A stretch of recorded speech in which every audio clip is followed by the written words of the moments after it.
Yeah, call the Bryan County Board of Commissioners meeting to order. Start with the Pledge of Allegiance. It may be where after tonight you text pledge allegiance to the flag of the United States of America and to the republic for which it stands, one nation, under God, indivisible, with liberty and justice for all. First order of business, any additions to the agenda or changes? Yeah, I'd like to add something. At the admin meeting about a week ago, you made an accusation that I was false. We can talk about it now, or we can put it down here at other. Yeah, I don't think we should be discussing. That's not appropriate. That was discussed at the admin meeting. It's not good. You can't make false accusations of threats, Clark, against me or anybody Well, we're not else. going to discuss that at a public meeting.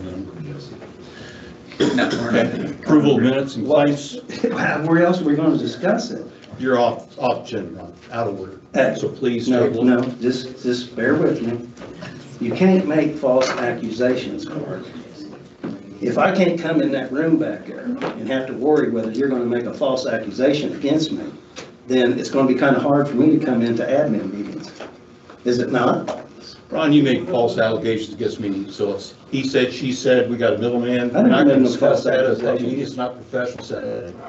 Well, You did you want- make it to the prosecutor office to file a You claim? can do that, Ron. No, Pardon me? I'm not, I told you if you felt that Hey you was guys, threatened. if I might, Actually, this is more of a conversation to have, not on public time.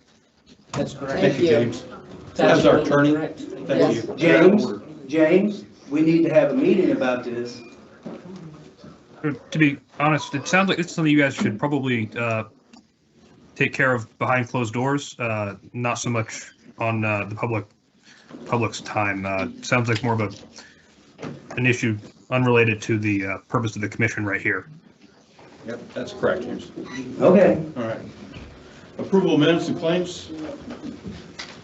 I didn't see anything wrong with them. I'll make a motion to approve the minutes and claims. I'll second. Okay. All those in favor, we can say aye on something like this, since we always agree. All those in favor? Aye. Aye. Okay. It's approved.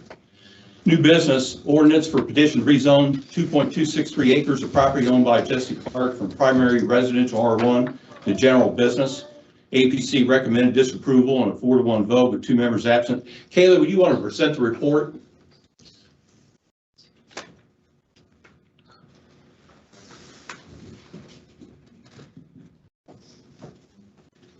Okay, do you guys want the entire report or just the certification? Please, Please, yeah. report.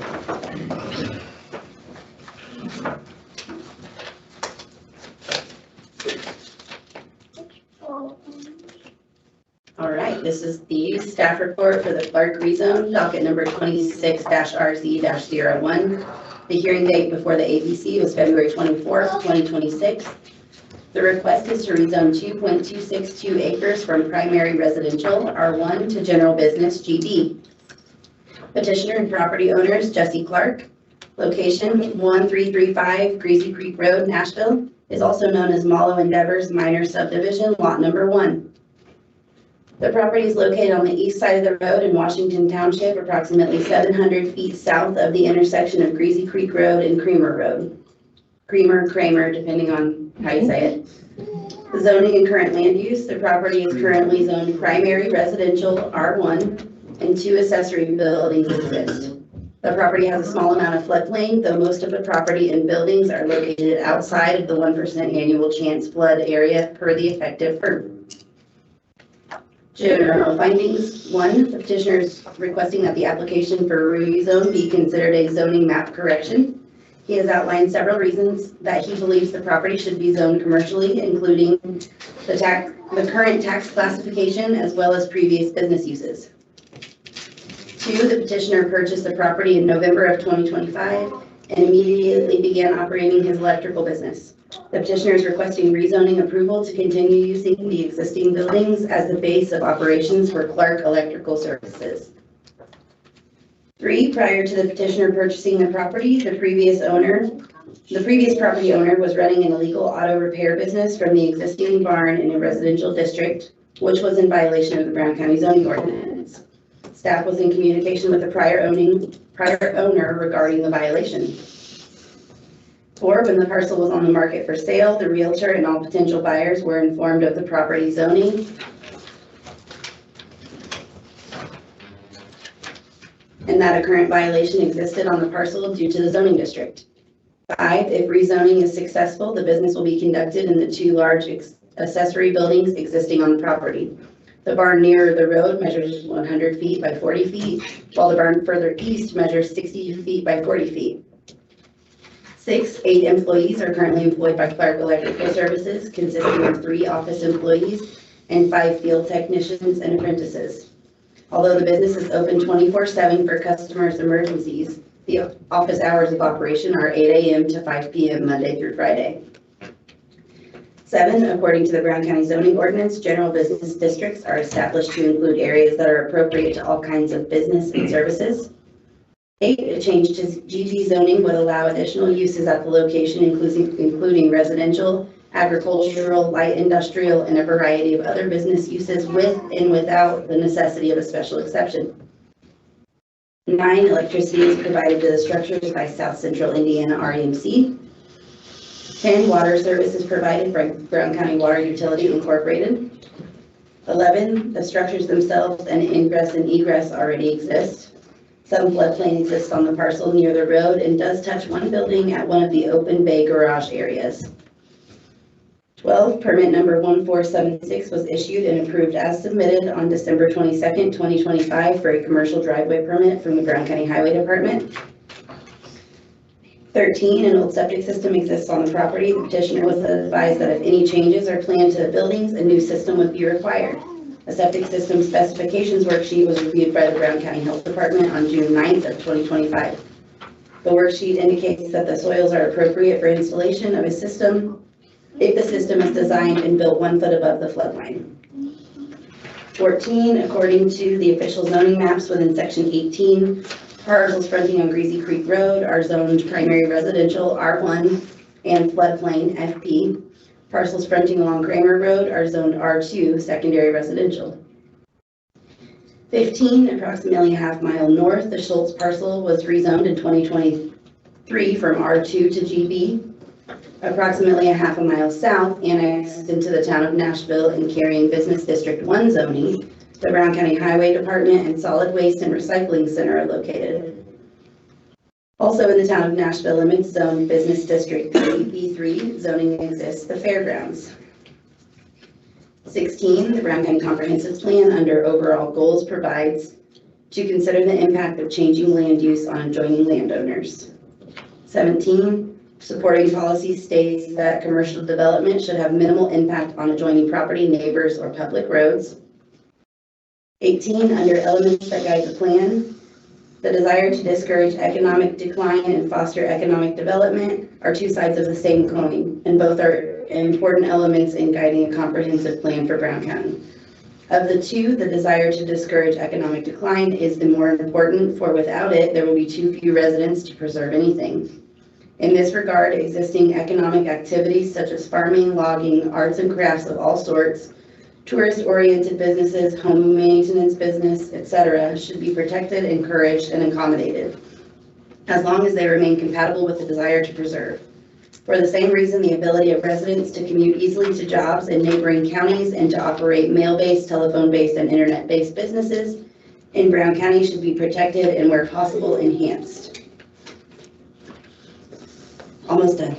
IC 36-7-4-603 describes the criteria to be used for review of zoning requests by the Plan Commission and the legislative body. Both shall pay reasonable regard to A, the comprehensive plan, B, the current conditions and character of current structures and uses in the same district, C, the most desirable use for which the land in each district is adapted, D, the conservation of property values throughout the jurisdiction, and E, responsible development and growth. Summary: after a public hearing, the Area Plan Commission is tasked with providing a recommendation to the Brown County Board of Commissioners. The recommendation may be positive, negative, or the desire to send no recommendation at all. After a recommendation by the Plan Commission is certified to the legislative body, the Board of Commissioners, They will then either adopt the zoning request in ordinance form or deny the rezoning request during a public meeting. Okay. Did you want the certification Yes, next? please, Okay. finish it up. I wasn't expecting to read all this. Okay, this is to the Brown County Board of Commissioners certification. I, Kayla Robertson, hereby certify that during a meeting on February 24th, 2026, Brown County Area Plan Commission considered a petition to rezone 2.262 acres of property owned by Jesse Clark from primary residential R1 to general business GB. The property's location is 1335 Greasy Creek Road, Nashville, in Washington Township, a description of which is attached to your 2. The commission voted 4-1 with 2 members absent to send a negative recommendation to the Brown County Board of Commissioners.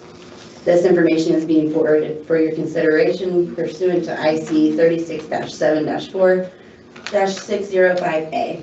And then, of course, I signed that, and then the date of certification was February 27th of 2026. Thank you, Gail. Any questions from here? For the audience, Kayla sends us. Is there any other way he could approach this? I do not believe so. So I've been in contact with an attorney that's representing him. We just made contact, I believe, on Friday of this past week. I don't believe that there is an avenue through special exception. If someone knows of one, He couldn't ask for a variance just to do this while he's there? so we cannot, we're an area board of zoning appeals and an area plan commission, which means we can't, use variances are not allowed to be granted by us, period. So we can't do, a use variance isn't a thing that exists for Brown County or the town of Nashville as of now. So it would be by special exception if there were a way to go about that. I'm not of the opinion that that's possible because of the size of the business and because of what our special exceptions allow. But they could apply to the BZA Yeah, if they. they would just wanted to, for have to tell me R1. what they're applying for. They're looking for a special exception for an R1, for a residential area. Right, but it's gotta be more specific than that, so For they them, can't, for them to approve it, something like that. yes, yeah, so they can't apply for a home occupation, they don't live there. There are a couple other things that they're taken out of just because of the characteristics or because of the zoning of the property. Okay. So it's either general business or leave alone, right? R1. And for the audience, Kayla sends us all the reports, so all the presentations that were made at your meeting. You might want to turn your mic on. Yeah. All the presentations that were made at the APC meeting, we've got copies of. We've got copies of the letters from people. We got copies of the petition. I've got also, Democrat did a pretty good job of summarizing the meeting, in the article in the paper. In addition to that, it was streamed. I know Kevin and I, we both watched, what was it, about 2.5 hours? You guys covered it extremely thoroughly. I think any issue or question people may have had, I think it was addressed, within your meeting. So that was kind of the context. So thank you, Kayla. Any questions? So can I confirm on number 18 in your report, is that from the, that's currently being pulled from the 2011 comp plan, correct? Yes. Okay. Mhm. That's the current comp plan that we're operating under, Okay. so that's all we can use. Well, Caitlin, then also in the presentations, it was brought up by several that property has been used for commercial purposes in the past, but I think you reinforced that it was used illegally as a commercial property in the past. Am I correct? Especially since, so I'm going on 4 years in the director position. So in my 4 years there, we have sent out violation letters there was only one other person that owned the property in my time there. Okay. So prior to that, I don't know what happened on the property because I wasn't Okay. intimately involved with the violation process. Okay, so technically now they're working it as a commercial business. They're in violation of the zoning. Yes. Correct. Okay. All right. Any other questions? Not this time. All right, let me explain how the process is going to work. I'm going to open it up for public comment. We'll start with the petitioners. Give you 15 minutes for your presentation. I just reinforce, well familiar with the issues, watched the videos, read the materials, so you kind of summarize a lot of this stuff. But give you 15 minutes. Other people in favor of it, they can follow you, all proponents. Then we'll start with the folks that are in opposition, and then we'll close off public comments, bring it up to the board. Make sense? If you can leave it like the opening presentations, maybe 15 minutes. If you've got for and against or whatever, you can limit about 3 minutes. If somebody else said the same thing somebody else said, you might want to just kind of summarize that. Appreciate it. Okay. Petitioners?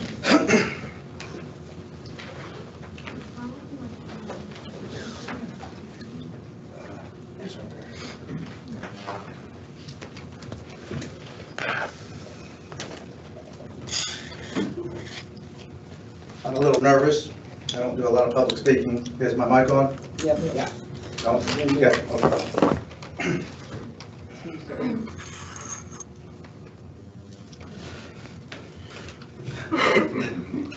Good evening, Commissioners. My name is Jesse Clark, and I'm the owner of Clark Electrical Services. Thank you for taking the time to hear my request tonight. I want to start out by saying that I respect the process it takes to approach matters like these. I respect the process and approach that you will take as the Commissioners, and I respect the process that the Area Plan Commission took. During the APC meeting, members of the public expressed that their concern was not necessarily with our company itself or the location, but with the broader classification of general business zoning and what that might allow in the future. While ultimately sending a negative review, the Area Plan Commission members also expressed that they would like to find a solution that works, something that would not require broad zoning to general business. They also acknowledge that the current zoning structure does not clearly outline what that pathway might be. We appreciate that discussion, and our goal tonight is not simply to ask for zoning, but to work toward a reasonable solution that allows a responsible local business to operate while still respecting the character of the surrounding area. Clark Electrical Services is not a retail storefront.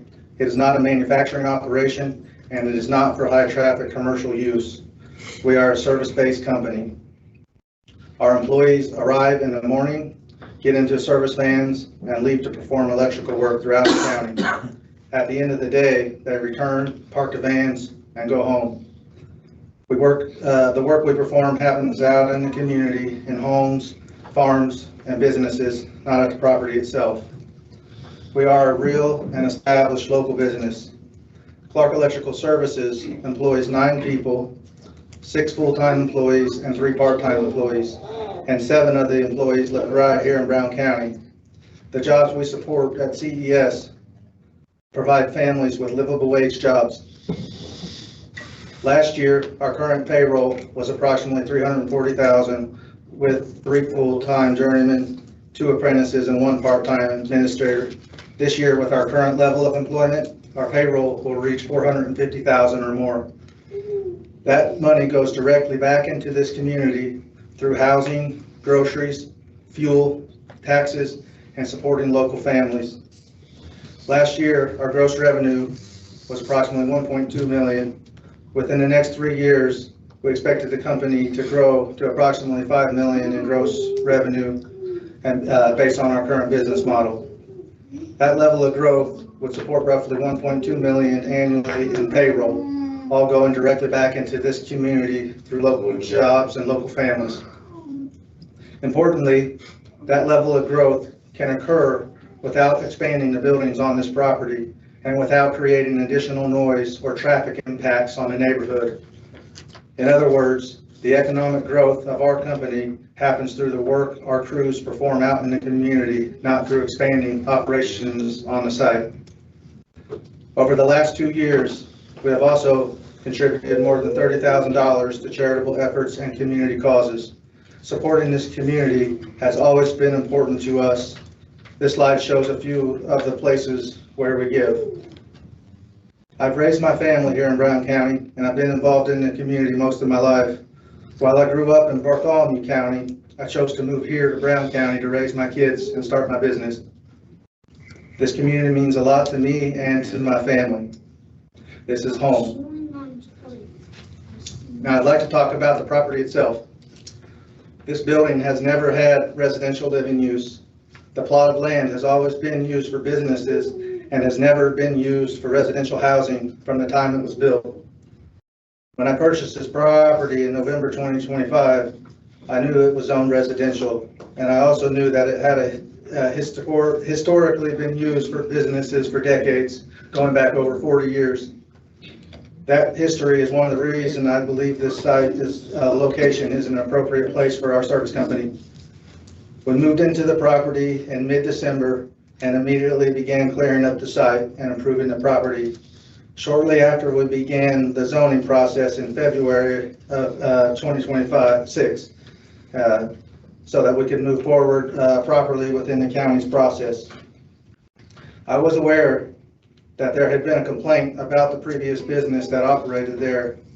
At the time of the purchase of the property, nobody had gave me an official violation notice, and nor one was given to my realtor to disclose. The only information I was aware of was that someone had complained. We have, when I was picking up an electrical permit for a job we were working at, I spoke with the building department about purchasing the property.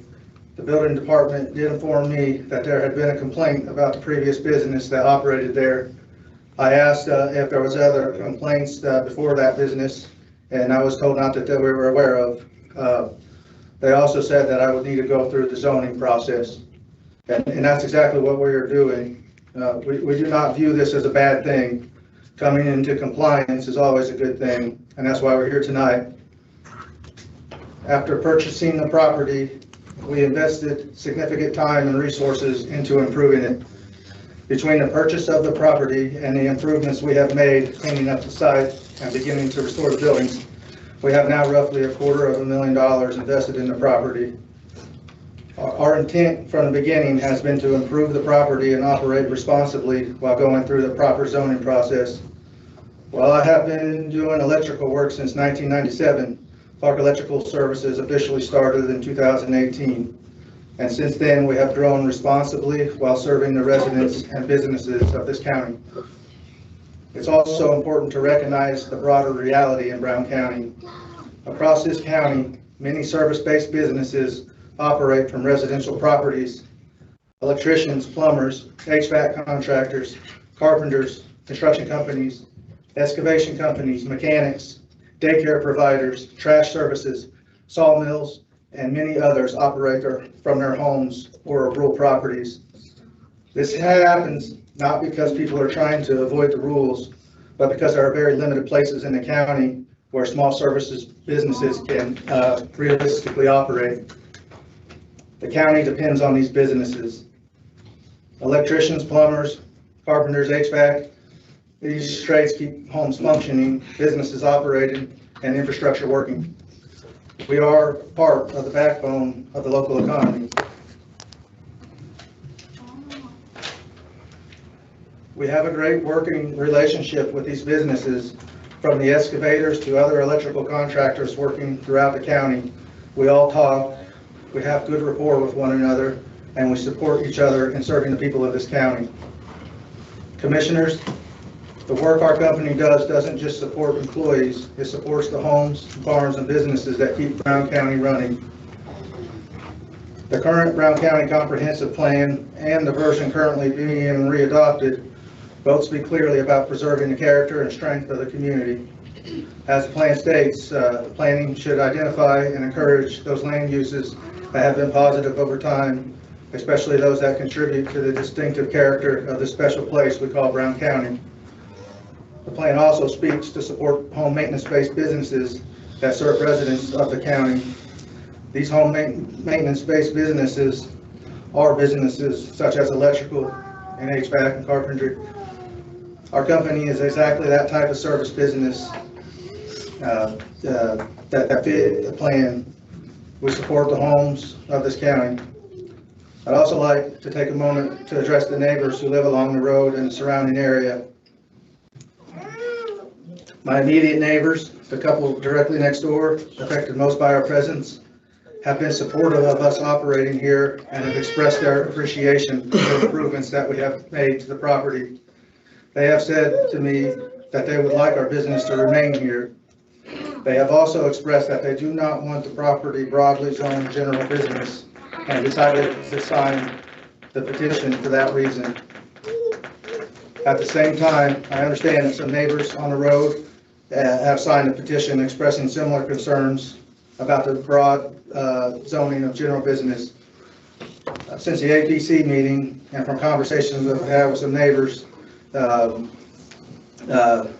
that they're not necessarily opposed to my company or even operating there. They're just concerned more about the general business zoning and what it could mean for the area in the future. We respect those concerns. That is why we are willing to accept reasonable conditions and commitments that would limit the use of the property, specifically to a low-impact service business like ours. Those conditions can include no retail storefront activity, no building signs, no manufacturing operations, no outside material storage, primary daytime operating hours with the exception of emergency calls, and maintaining the property in a clean, orderly condition with landscaping improvements. These conditions can be tied directly to the deed of the property so that use remains limited and predictable over time. We are also willing to keep property zoned residential with the acceptance of our business to operate that can be terminated immediately based upon us ever selling or moving. Our attorney, Brent Pierce, will speak more about those details. Commissioners, our goal is simple. We want to continue operating our business right here in Brown County at our current location. We want to continue employing local people, supporting local families, and providing essential service to homes and businesses throughout this county. We have looked for suitable places to operate our business, and this property has been the most practical option within what is realistically available in Brown County. There simply aren't many practical locations that allow businesses like ours to operate in the county. And based on how our business operates and our daily activity at this property, it's already consistent with the character of this area. If we find ourselves relocating out of the county, the jobs and the payroll, tax revenue, and economic activity that our company generates will leave Brown County as well. Commissioners, I'm not asking for special treatment tonight. I'm asking for a reasonable path that allows a responsible local business to operate while still protecting the neighborhood and the character of Brown County. We're simply asking you to help us find a practical pathway to make this work within the county's vision, whether through business approval tonight with conditions, through residential approval with exception, or with your decision to table the discussion for now so we can approach the BZA. We are asking tonight for this opportunity to continue serving Brown County from our current location and from the community that we have always called home. Thank you for your time and consideration. Thank you, sir. Any questions? I have some questions for Kayla with regards to some of the things that Mr. Clark brought up. So Kayla, can you come back up to mine?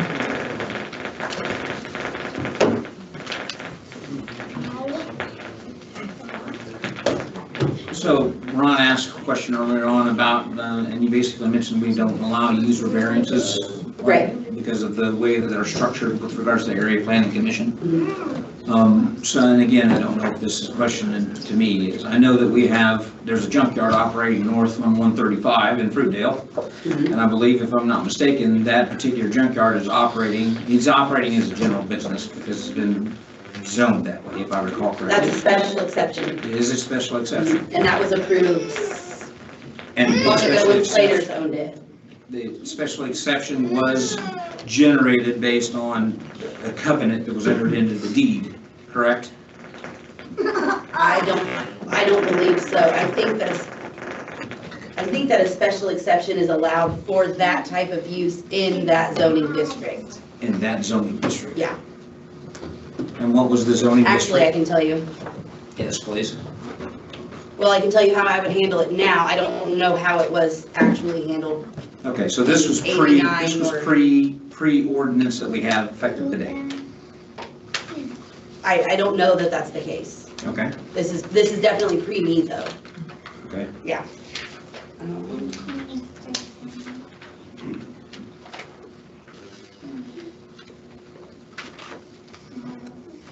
So it looks like here a junkyard is, if I can read, allowed in FR with a special exception, in GB with no special exception necessary, and an industrial with no special exception necessary.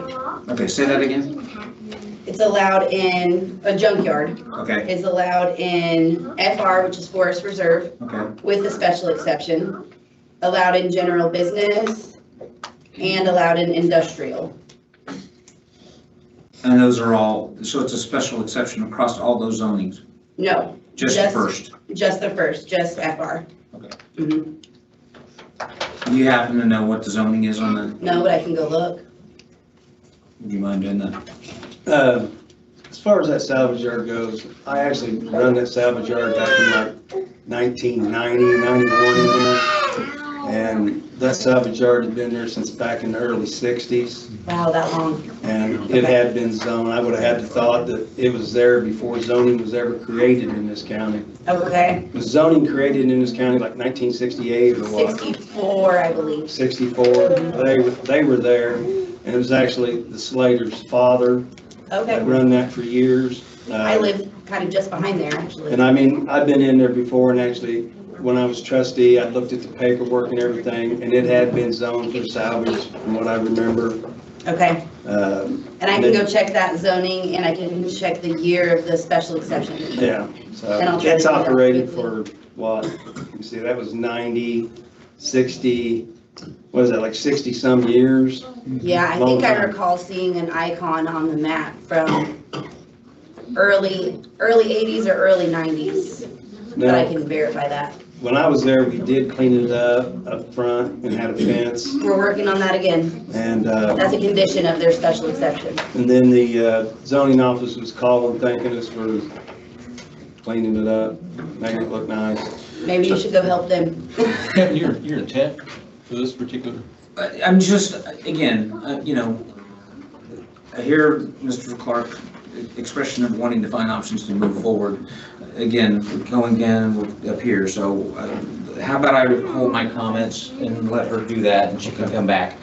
And then we can discuss it when it comes back to the board. That's where I would make a recommendation. I'm just asking those questions and trying to. Any other properties you want me to look up while I'm in there? No, Okay. again, it's a tough enough decision. Okay. Caitlin, I have a question when it comes to these reasonable conditions. You guys discussed that during your meeting. Yes. Have different conditions for the general business, and your findings or conclusion was? So from how I understand it, and I believe your guys' attorney's on the line also, but that the petitioner can request those conditions or commitments, I think I've heard them be called commitments, they can put those on their own deed. So that's not something that the APC makes up, that's not something that you guys make up, that's something that he, as the petitioner, can offer. And then he would actually write those up. If it were approved, it would go along with the ordinance, and then it would also go with the deed of that property. What would be the timing on that? Would he present that to the APC for your No. consideration? Mhm. He present that to us for the first time? Yep. Because these are his offerings. Okay, but those offerings weren't specific, you're just specifically making those now, not to the APC. So it's a new thing for us. Sure. Are you aware that we've ever passed a change in zoning ordinance to general business with conditions like that? Yes, We have. yes. Do you know how many?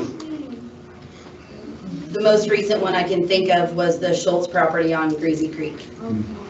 They had written their own conditions. Okay. I think Mr. Can I Collins offer might some want to speak. observation? I was on the planning commission 20 years ago. Share the mic and make your. That's all I had. Any other questions for Kayla before she I can goes? go look at that if he wants to. Real quick, I believe was it the guy that was in violation there by working on cars? Was he not also the same one that owns the salvage yard up there? That's correct. Yep. Yes. I'll go look that up. Thanks. Thank you. Hey, next, yeah, you want to say something, Jess? Well, Just come up to the podium, state your name and. Doug Cobble. Come on up. Please up here. I was on the planning and zoning board 20 Yeah, years ago. they can't hear you. Oh, sorry, got the mic. Anyway, 18, 19, 20 years ago, I was on the planning and zoning board. Dennis Cobble. Doug Cobble. The property, the old Napa building up on Old 46, was going to try to get a general business zoning, and there was a lot of concern in the neighborhood. We asked the owner to come back, it was Lisa Panzer, she was a veterinarian, to come back with some restrictive covenants that she'd be willing to put on the deed, and that's what she did. They came back and had all sorts of things that could not be utilized at that property, but it could be utilized for the light business that's going on there at this point in time. So there is a historic precedence to do something like this. That's all I want to know. Okay. Thank you. I remember when it used to be the auto parts store. The old Napa building, sure. Yeah. There's a little bit of EPA issue because of some of the battery acid and stuff. Anyway, it worked out very well. She did a nice job with the building, fits the neighborhood. All right, thanks. Okay. Yeah. Other proponents. Commissioners, my name is Brent Pierce. I'm an attorney. I represent Jesse Clark. Jesse covered most everything in this presentation, but I did want to reiterate that if part of our request tonight would be to table this and maybe pursue an alternative through the BZA. That being said, and maybe we heard a different way just now, amending the deed. And you all would, I don't know if that would be tonight, if we could, take this up. Yeah, I don't think Okay. I can tonight, no.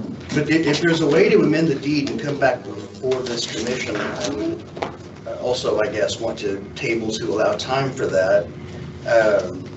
But if we can do that via the deed, that's great, but my concern, and I heard a couple of questions up here, was that if somebody like Jesse, if his only way is general business rezoning and not a variance and not a special exception, like the director said, it seems just generally very strictly limiting to somebody like Jesse who wants to start a small business and contribute to his community. So it kind of puts a lot of pressure on the commission, I think.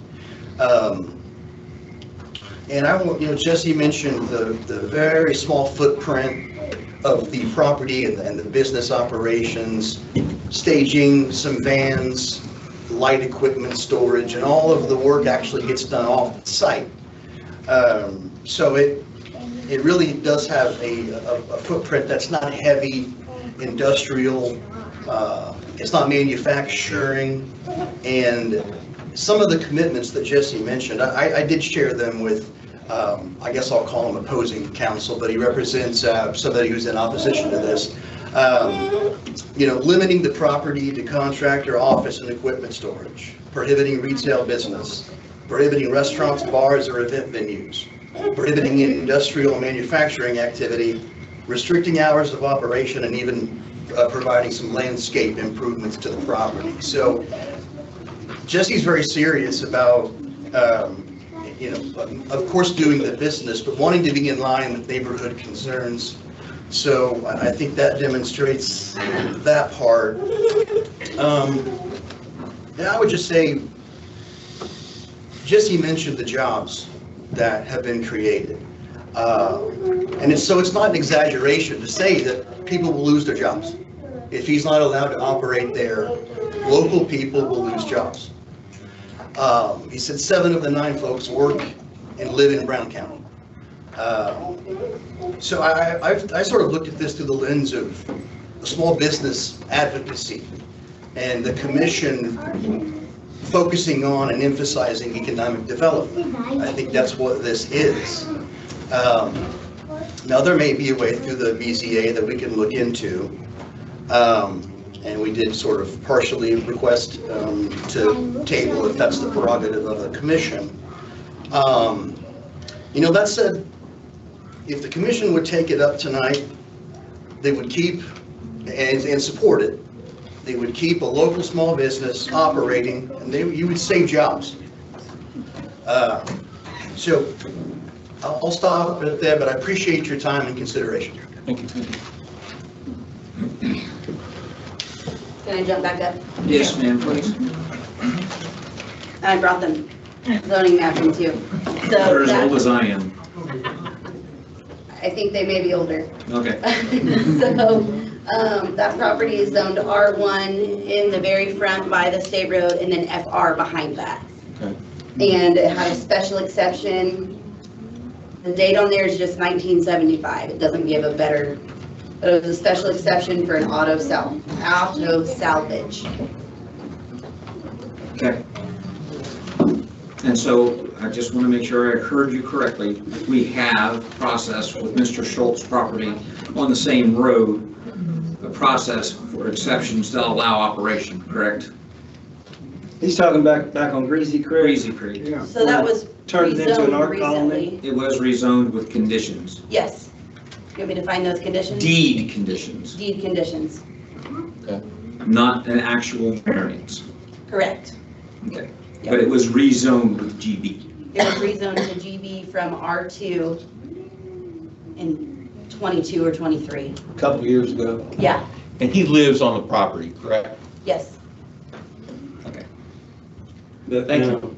He actually had run a commercial electric business out there, I believe. I was trying to look into that too. Star Electric, yeah. From Star Electric. 92, 93, something like that. Ladies, I was gonna say, I heard somebody say it, but, come on up, man. and I don't know if that was a special exception for a home occupation, because he lived on a property also. I just know that it was bad. Yeah. Thank you. My name is Julie Gabriel, and Jim Schultz is my brother-in-law, and he built the house on the hill in 1979. And his electrical business, I'm gonna say 40 years, 35 years, and it was in the back where nobody could see, but I worked there for 8 years. So he had electrical contracting business for 35 years on Greasy Creek Road, so. Thank you. Other supporters of the change?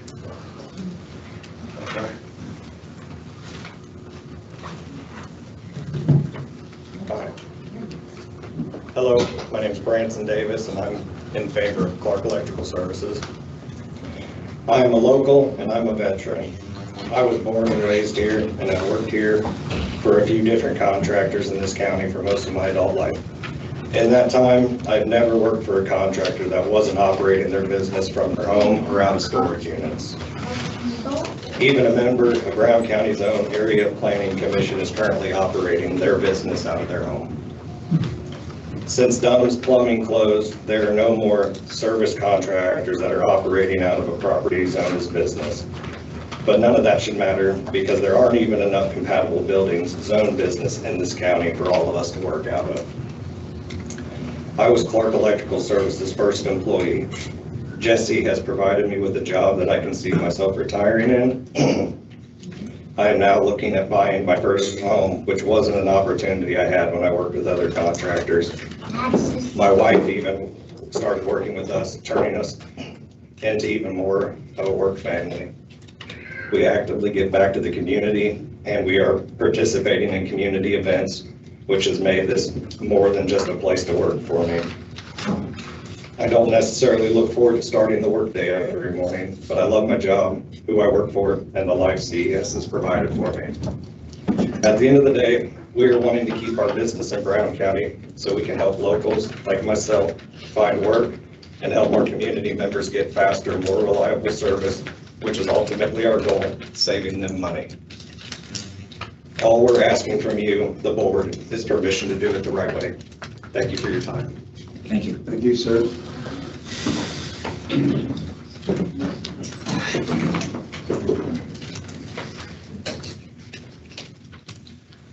Good evening. My name is Claire B. Kraft. I'm a local resident of Brown County. I've also owned my own business here in Brown County and operated it for several years. Currently work for the Story Inn in southern Brown County, and I've had the pleasure of working with Jesse Clark and his team. I have had to hire a lot of contractors maintaining a historic property like the Story Inn. I would like to say I could speak as highly of them as I do about Mr. Clark and his team. Professional, honest, he does what he says he's going to do. His staff is pleasant and reliable. Anything I've asked of them, it has been answered quickly and timely, and I just can't say enough about how much I appreciate them. I would hate to see a business such as his not be allowed to continue. Specifically, growing up here, working here, also been in corporate America for 30 years of my life. I can name, and I won't, so many people, including my husband, who's a local mason, who worked out of their homes and it's not been zoned business.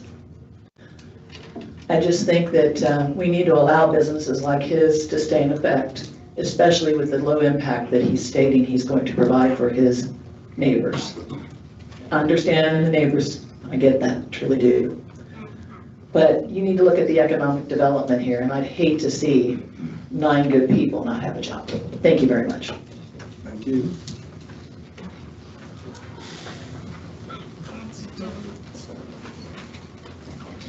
Hi, I'm Jordan Davis. I'm an employee of Clark Electrical and a lifelong resident of Brown County. In the 2 years that I have known Jesse, he has consistently sought out opportunities for his community outreach.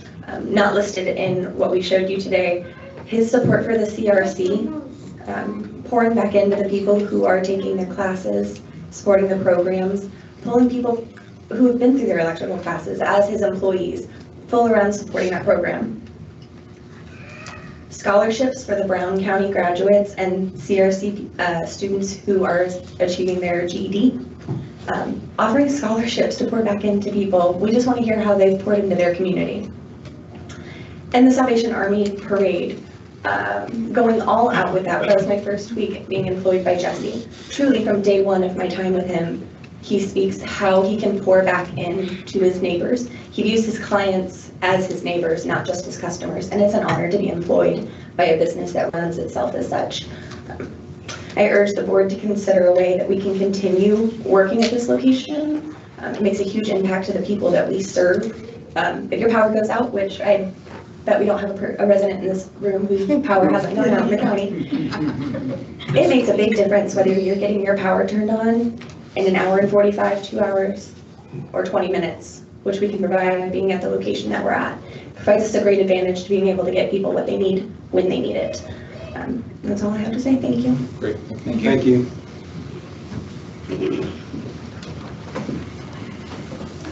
Hi, I'm Leonie, and I'm a resident of Brown County. I never really heard Jesse Clark until in around 2023, 24, Mainstream, who fixed it. I've had an employee come to our house and rip our electric out of our house with a bucket truck on accident. And was like, who are we gonna call? And I said, we're gonna call the person who supports our girl on the basketball team. He supports the girls' basketball team. And on the bottom of this roster, you'll see Clark Electric from 2023. He's been there for our sports. And our girl, who's sitting right back here, who's here to support him as well, has supported the girls' basketball team for 4 years. You've seen this. If you walk in the gym right now, you'll see a huge banner thanking Clark Electric for supporting our athletes. But he just doesn't support our athletes. He supports, if you've noticed, he offers a scholarship to our seniors. They have to go through the same steps. They have to write an essay and it'll be judged just like any other scholarship. He offers a scholarship. He's just been there and the other day, we had an appointment with Glass Slipper because prom's coming up. And guess whose name I saw there? It was Clark Electric. He was there making sure that our girls would be able to have a prom dress, shoes, jewelry, bracelets, earrings, clutch purses, all that available for anybody. And but when the incident happened with our home, Jesse was at our house within an hour. And that was after hours. And he got us up and running so we could have electric yet that night and didn't have to worry about all of our stuff being blown. We was worried about stuff we was going to have to replace in our house. He was there for us. And he was there the next day to complete the job that we needed to have done. And we also had work done at my mother-in-law to-be's place. She's elderly, and him and his team, we was saving enough. He was safe to be with them. We felt good about the whole job. They cleaned it up and made sure everything was in good working order, and she was an approval of everything. So we're very supportive of him. We're supportive of his taxpayer dollars that he has. He employs people. He's a growing business. That's awesome. What a great example to our young generation that you can thrive in Brown County, that you can go around and stay here and be an employee and have a business in Brown County. That is just the most awesomest thing I think ever. If you have that much pride in the county that you live in and you can give back to the community. And I thank you for your time. Thank you.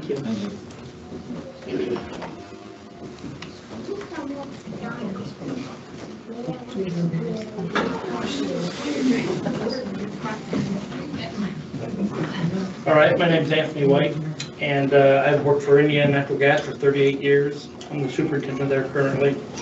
And we've had dealings with Mr. Clark Electrical Services over the last 3 or 4 years with installing generators, working with gas meters, upsizing them, nothing but professional.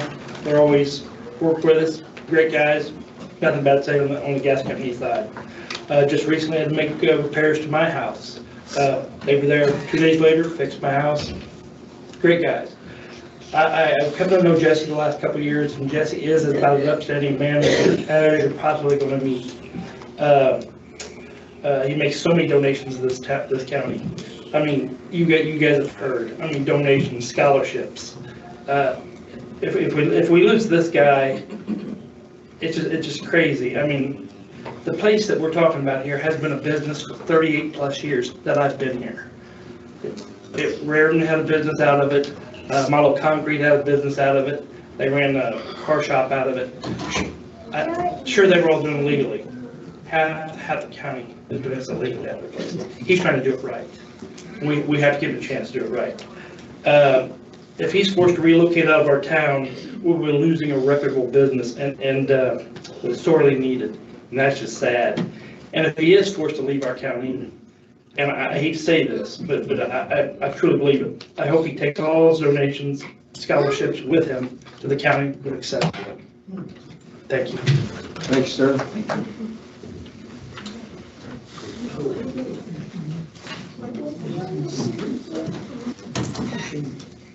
Hello. My name is Justin James. I'm a first-year apprentice at Clark Electrical Services. I just want to say that the opportunity to work with these group of guys and this beautiful group of women right here has been mind-blowingly amazing. And if you take that from all of us, there's no such thing as community. My beautiful children, my amazing soon-to-be wife, they support every bit of us, hands down, always will. I hope your community does the same. Thank you. Thank you.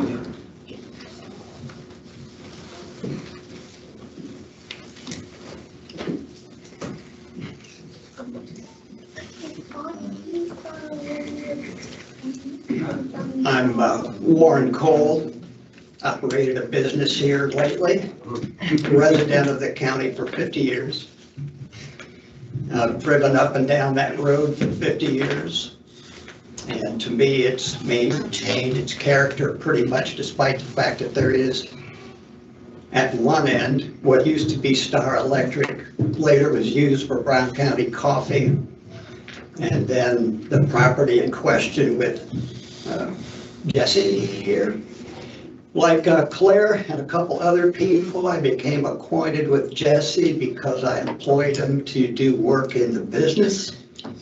And that's how I became acquainted with him. Before he actually operated a business, he was working for electric work at Eli and Lilly before he founded his business here. I spent many thousands of dollars over time with him, always found it highly satisfactory.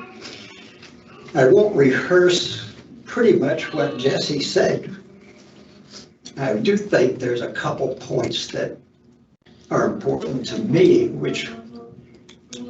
one of which is that his business pays a minimum of $20 to part-time people hourly. Others make substantially more.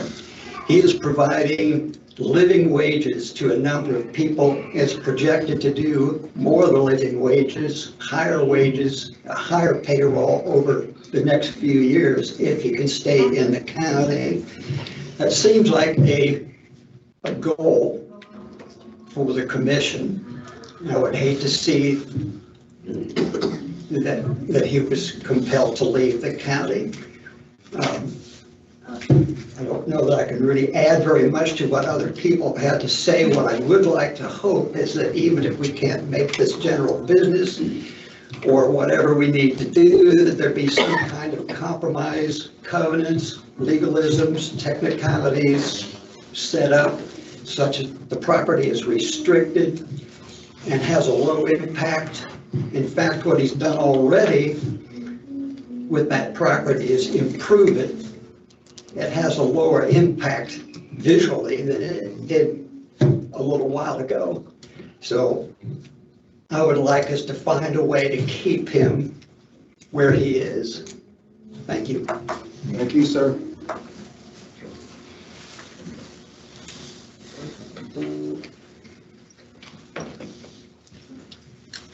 I'm Penny Scroggins. We have Bear Hardware and Bear Real Estate and Bear's Den Vacation Cabins. Jesse's done workforce at the real estate office when we remodeled it. You know, there is a big problem with businesses here in the county trying to have a place to have their businesses legal. And maybe tonight's the night we start changing that by, you know, if we can do a deed restriction, if we can do a special exemption, at least the contractors that live here can continue to do business here and do it legally, you know, and not have the threat of having a zoning violation by just trying to operate a business. You know, there just aren't very many places where they can operate from. And you've heard testimony here that they're doing it illegally. And I haven't read up on all the zoning laws, but you know, what is different than what he's doing than a farmer does? A farmer has tractors parked outside his barn. They have supplies delivered. You know, they're low impact. They're still good looking properties. Why is this any different? Well, it's something to do with the zoning laws and the descriptions. So maybe we need to change that so that we can thrive as a county and we can have county businesses grow here. And that's all I got. Thank you.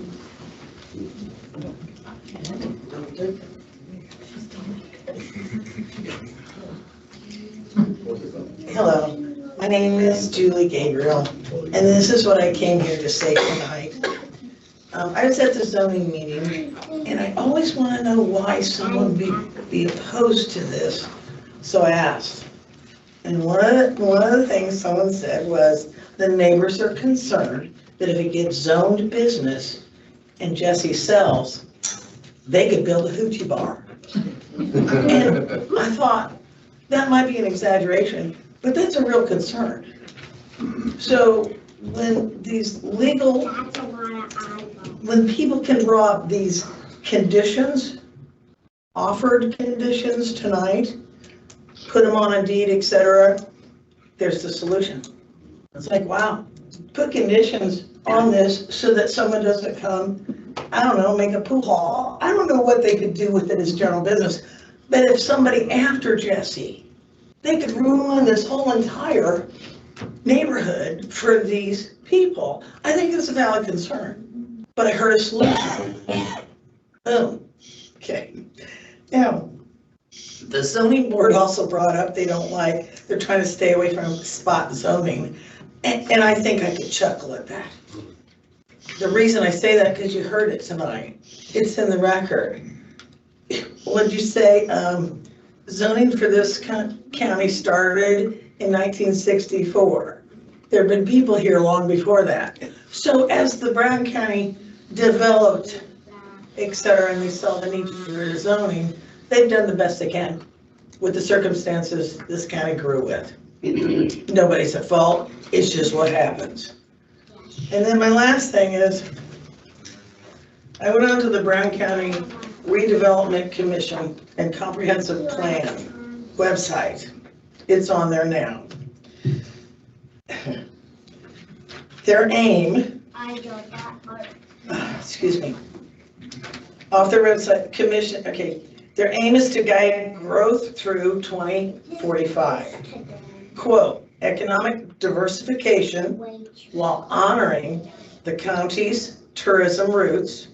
The plan aims to encourage diverse economic growth, including remote work opportunities and light industries.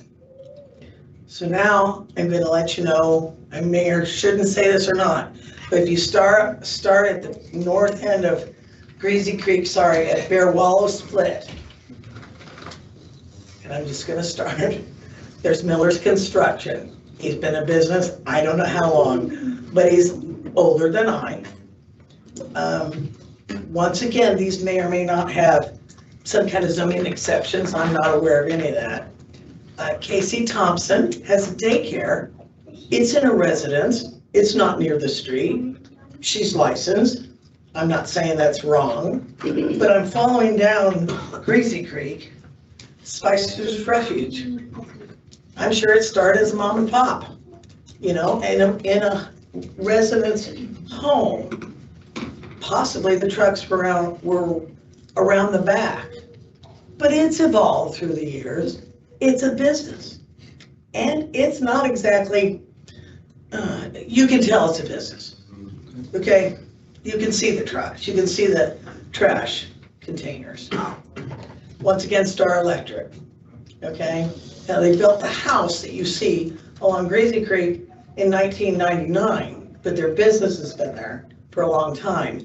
I used to direct semis because they get lost using GPS. Semis could come in there and actually back deliver and come out, but they couldn't tell from the street. They just couldn't tell. That's how nicely tucked away that was. But Star Electric built the jail. It built Hotel Indigo. You kind of. Oh, sorry. Okay. And then I'm just going to end with that. Thank you very much for your time. Thank you. Thank you.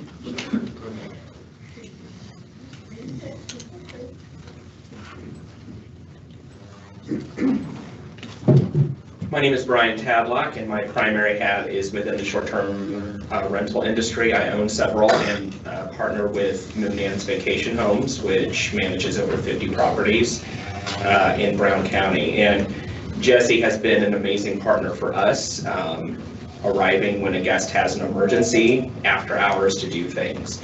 But I think what has been really illustrated here tonight is the extreme benefit to the community. And I think looking at it from a very high-level view, the county has a budget problem. It has more expenses than it does income. And any amount of people and jobs that we can keep within Brown County are crucial to helping to do that. We have one of the lowest property taxes in the entire state. And, you know, a general business can be such a highly sought after to help increase those tax revenues. The other thing I would say is that Jesse has put forward an agreement or a plan to install lights at the baseball fields up at Deer Run Park, which will allow Brown County to host tour tournaments. So not only is it such a great community impact, but it's such a great plan for the tourist industry as well, to help bring more overnight rentals, to help continue to elevate the innkeeper's tax, and hopefully use that to continue to give back to our residents' quality of life, along with our tourists as well. That's all I have. Thank you.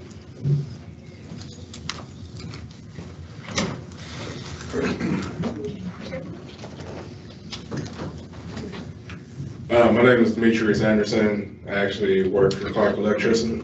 I'm not going to say too much about Jesse because he's going to get a big head, all these people talking good about him. But I will say that my 43 years here on this planet, I've always had to live with a measure of compromise. And as we all grow into adulthood. We know that compromise is one of the things that keeps our society together. You can't have it all. So I'm hearing some good ideas about a way that we can proceed with this. And for our opposition, I fully get why they are opposed to it. And that being said, is they're not opposed to our business itself, but what can happen afterwards. So with this compromise, we can figure out a way. I'm pretty sure we have some competent people here on the commission. We can figure out a way to get this done. That's all I have to say about that. Thank you. Thank you.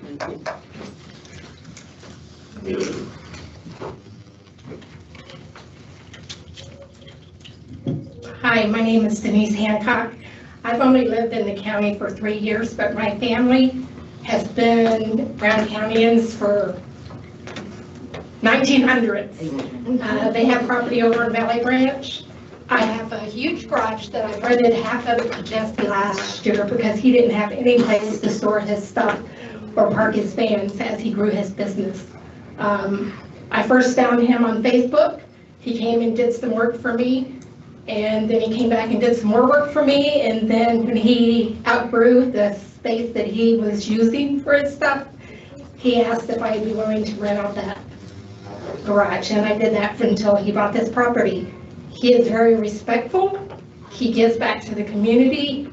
He's just a great guy. And I can understand their concern about the business zoning, but I was at the zoning meeting too.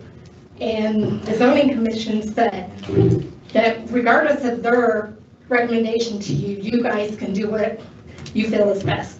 And if we can come up with a solution that makes that work, I think that's the best thing to do, because if you don't do that for him, are you going to go back to the people that's running businesses illegally in their home, in their residential property, and find them?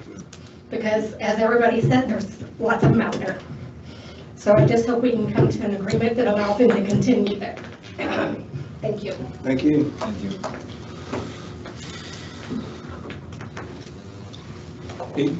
Okay, any more? Yeah, okay. I found the commitments for the Schultz rezone that we were talking about, and those were committed prior to the Plan Commission meeting. So you may talk to your attorney. I don't know if they can be introduced now, but these are the ones from the Clark, from Schultz. Those were presented to the APC for Yes. consideration? Yep. Okay. Have these up here. Thank you.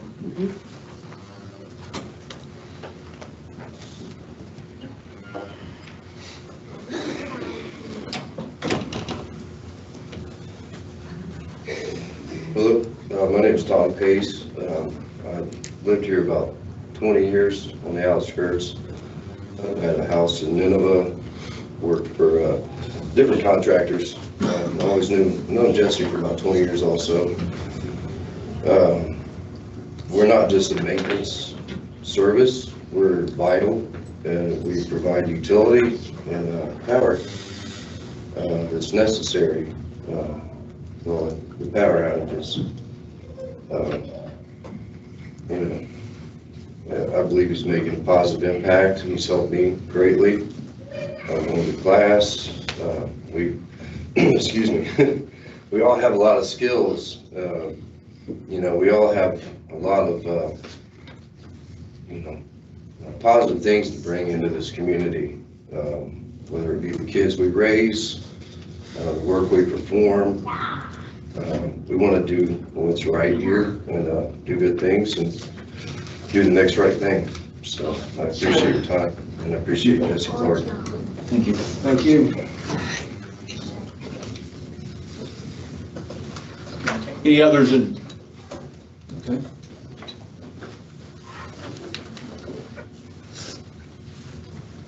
Hi, my name is Sarah Cooper. I work for Clark Electrical Services. I enjoy working locally and close to where I live in Brown County. I'm one of the voices you hear when you call Clark Electrical Services. I work part-time in the office with Danielle. I feel that we make a difference here, and I would like to be given the chance to continue to do just that. Thank you. Thank you. Thank you.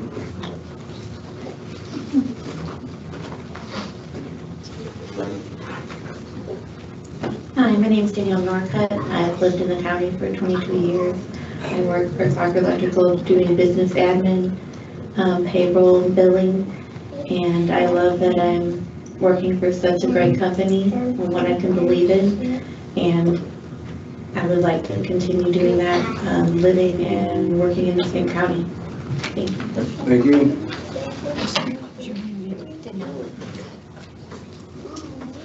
Others in favor? Okay, we'll hear for those in opposition. And I'd be curious on comments if you could address any kind of conditions that they could possibly put on that property that would satisfy you. So curious. Thank you. Go ahead. Thank you, Mr. Clark. Good evening, Commissioners. My name is Dan Sear. I'm an attorney with Paganelli Law Group. I represent Debbie Rogers. She's another longtime Brown County resident at 1189 Greasy Creek Road. And I'm here tonight as a representative to oppose the rezoning of 1335 Greasy Creek Road from R1 residential to general business. This case is simple. A man bought a residential property. He was told it was residential.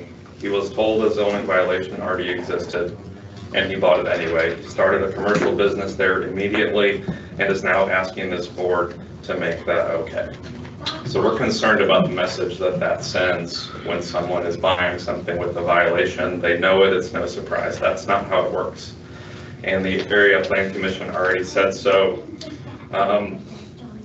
Comment here, I want to respond to you, Mr. Clark, about the conditions. There's no way to enforce those conditions, and that's why Attorney Mr. Schilling, I believe, provided some comments. He didn't say one way or the other, but you shouldn't put in conditions that you don't have staff to enforce. I think, how many people you have to hire to enforce all of the conditions, one lot at a time when someone comes up. What I didn't hear tonight is that he could go somewhere else. I mean, I think they want you to think that there's literally no other real estate in Brown County and that they're all gonna lose their jobs. And I don't think that you believe that, but I'm gonna go. The APC voted 4-1 to recommend disapproval. They held a full public hearing that was 2 to 2.5 hours. If you count the discussions after, I think it was past 3. The petitioner presented his supporters, employees, customers, and many neighbors testified in opposition. And just to comment on the neighbors, there is how many nights are we going to have them come to voice their opinions? And so we hope to have this done tonight, if for no other reason, that the nice folks, honestly, on both sides, are going to have to spend how many evenings here to voice the same concerns. We think a decision could be made tonight. And so at the end of all that, the Area Plan Commission, they recommended disapproval. 1 member abstained, and 2 were absent. Something about their appointment lapsed.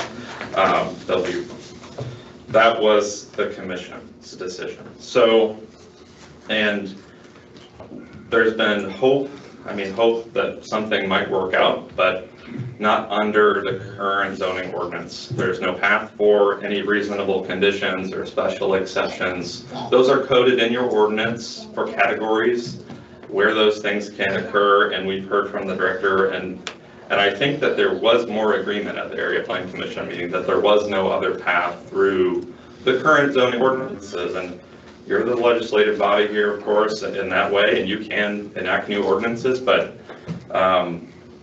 not through spot zoning. Most of the time, you don't want to approve that on a parcel by parcel basis. You want to have a comp plan and ordinances, and not try to decide these things.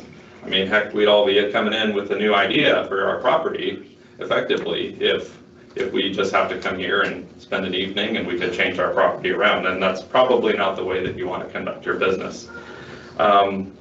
We don't need to argue about the character of Greasy Creek Road. We refer back to the staff report. Item 14 settles it that every parcel fronting the road, as far as I can tell, is zoned R1 or floodplain. Item 4 settles something else for you to see in the staff report. When it was listed for sale, the realtor and every potential buyer was told it was zoned residential and that a violation existed. We think that Mr. Clark was actually more transparent at the area plan commission meeting. He was more forthright that he knew there were violations. Tonight, he kind of backed off of that a little bit, so I noticed that. He bought it, started operating, waited to see what would happen. So the three problems, excuse me on time, I'll move along. This is spot zoning. This is the definition. It's surrounded by residential. He's asking for a carve out, and the current comp plan calls for protecting, which you approved, or the board approved, existing residential areas from encroachment by incompatible uses, and this is definitely encroachment. Second, general business means more than Clark Electrical. The staff report is clear on that. The GPA designation opens this to all kinds of businesses and services, light industrial uses and other commercial activity with and without a special exception. So you wouldn't just be approving a electrical contractor, Mr. Clark, you would be permanently rezoning a residential parcel and you would not have control over that. And so the impact is not actually as minimal as it would have sounded. There's marked commercial trucks, 8 plus employees, now it's 9. Daily traffic, around the clock, emergency availability, no limit to that. And he had a commercial driveway permit before this board approved a change. So we would ask you to follow that plan. That's why we have an area plan commission. So we feel you would take the recommendation with some seriousness and deny the rezoning is what we would ask you to make that decision tonight. Thank you.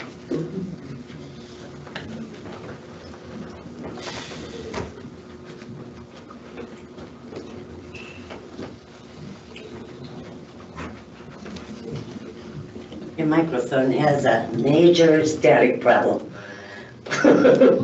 as you notice. But I'm Debbie Rogers. I grew up here with parents that ran businesses for 60-some years, employed 3/4 of the county throughout the years they ran the businesses. We just went through the APC meeting. We are hearing the same people make the support for Clark's business that we heard at that meeting. And so it takes up a lot of our time. I am not going to consider special exception and a GP on top of a special exception. I'm not negotiating. I heard Mr. Clark say in the APC meeting that he had thought about building a couple houses on that property. That property is a small subdivision. I've never once heard that Ron Bishop owns a home and 2.262 acres also on that, in that small subdivision. We haven't, you know, I'm not changing my position. I'm totally against the general business zoning on Greasy Creek Road. It's all residential from 135 to the highway garage to Old 46. There is one exception, and that is Schultz's property. So in 2023, Schultz asked for an art firm that he would do on his property that he lives on. He then, at some point, got a general business that I didn't know about. He was far enough up the road at the time, I wasn't real concerned. He was just gonna have an art firm. But what I didn't know is he got a general business at some point. It opens up Greasy Creek Road for the last 3 years. There are lots of businesses. I know someone brought up the Spicers. Spicers, from what I understand from my neighbor Brandon Harris, Brandon's done a lot of investigation on that property, and on Greasy Creek Road, businesses that are old businesses that got grandfathered. I'm sure Spicer's was grandfathered, but you'd be interested to know that Brandon says that Spicer started as a business, I don't know, in the 20s maybe, delivering groceries. So can we wrap up? We're getting close to time now. Yeah, I've experienced this in 2 meetings already. I'm very aware of the time, okay? But we haven't had our turn. So there are only 2 of us that have spoken so far. Please. I thought there was going to be someone that was going to do a Zoom. I know some people sent letters and you have received those. As far as negotiating, you know, like I said, Mr. Clark said he had thought about building a couple houses. He had mentioned to a neighbor he might have a storefront. At the end of that meeting, he asked me would I be willing to negotiate, and at that point I said no.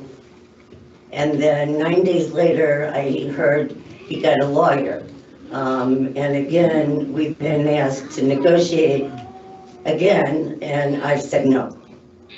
I'm totally against. We've got more traffic, more noise in the last 3 years. We've got someone working on semis on that road. So there's been a lot of traffic for semis on that road. We've got delivery trucks, we've got the highway garage trucks, we've got numerous, the traffic is really horrible on that road. I mean, the speeds aren't monitored, but the main thing is this property wasn't, nobody was overseeing it or enforcing the rules for the last 3 years. 2 of us were making complaints. Brandon Harris made a complaint in January of 2025. He signed our names as neighbors to that.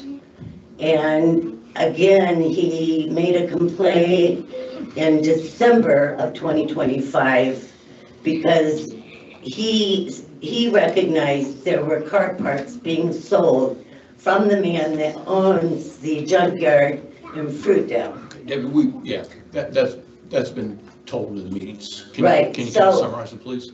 Yeah, so, you know, one of the main issues is even as a general business, there is not people in the departments to enforce the rules. I mean, that's a major problem in the whole county about this, and you're hearing that. Thank you, David. All right. Thank you.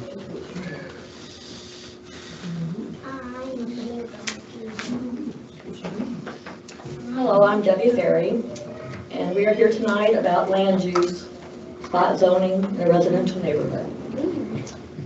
Our family, my parents, my brothers, and myself have a combined 50 acres north of Mr. Clark's property. We have lived in this Greasy Creek neighborhood for over 60 years. We have raised our children in this neighborhood. My brothers and I are 5th generation Brown Countyans. We live and work in Brown County. We have deep roots here. These types of businesses are allowed in general business property with no further approval. Light industry, a clinic, farm equipment sales and service, hotel, kennel, retail and wholesale businesses, livestock sale barn, veterinary hospital, warehouse, bowling alley, nightclub, tavern, indoor theater, gas station, grocery store, restaurant. We've heard tonight, many people here would not want these types of businesses on the property adjoining their property. Why is our residential neighborhood in jeopardy because a business owner purchased property knowing it was not zoned for his intended purposes? We are strongly opposed to this requested rezoning, and we ask that you deny this. We do not have a problem with Mr. Clark or his business. It is the general business and what can happen. We plan on having our property for many more generations. What can happen when he retires, when he sells the property? This is not what we need in our residential neighborhood. Thank you. So, ma'am, before you step away, so in essence, what you're saying is, like the question that Tim asked earlier, is you're favorable of his business and his business operating there, but your concern is how do you address the future utilization of that property? Correct. And in so, the APZ meeting, yeah. the attorneys were talking about conditions, but that you really, all it takes is an attorney in the future to fight those, and they would be null and void. That's, you kind of see what I'm saying? Yeah, I understand. I just wanted to And clarify. I don't know if your attorney can address that, if it's on the deed, can that be changed? So, yes, we are against the general business zoning Thank you. specifically. Thank you, Claire. Okay. Thank you for clarifying. Thank you.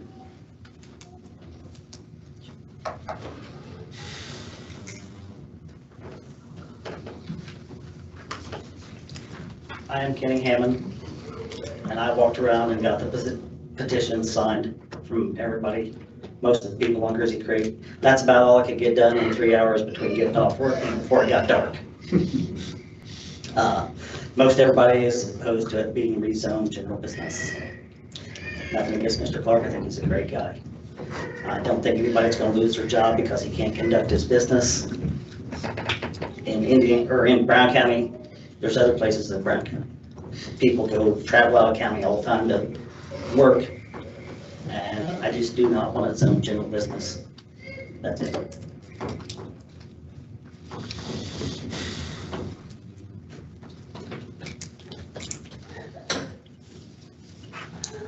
I'm Scott Hammond, and again, I am opposed to the general business zoning.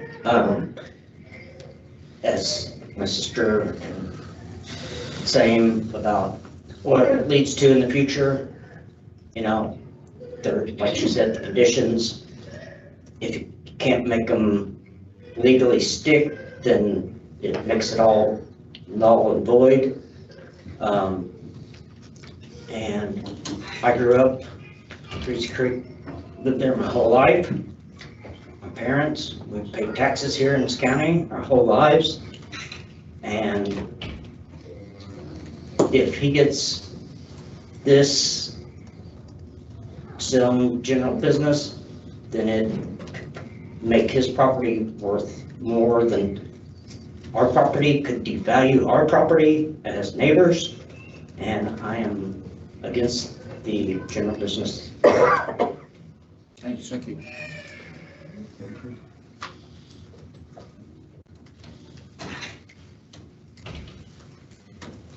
It's Kenny Ham again. I just want to say a couple of other things. I heard people say that other people ran businesses on that property. The Reardons ran the excavating company there. Jack started that, well, in the 60s, I'm sure.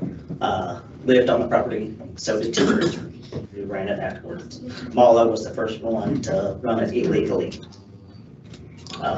Steve Miller Construction, as she talked about, lived on the property. Jim Schultz, who ran a business, lived on the property. Jim Schultz got his property's own general business for the art farm and whatever, and now he's renting them out to people.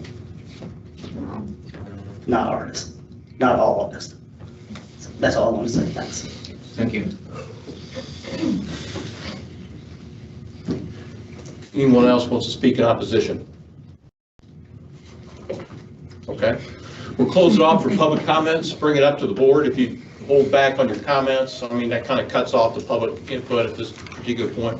And we'll bring it up to the board for discussion. Kayla, you still here? Yeah, I've got some questions, Kayla.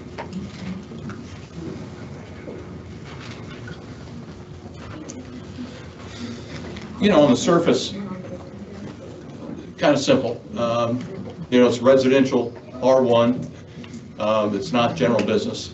Typically, on all the meetings I've attended when it comes to zoning, and even in the comprehensive plan, when we talk about general business zoning, the target is generally along a state highway, is it not?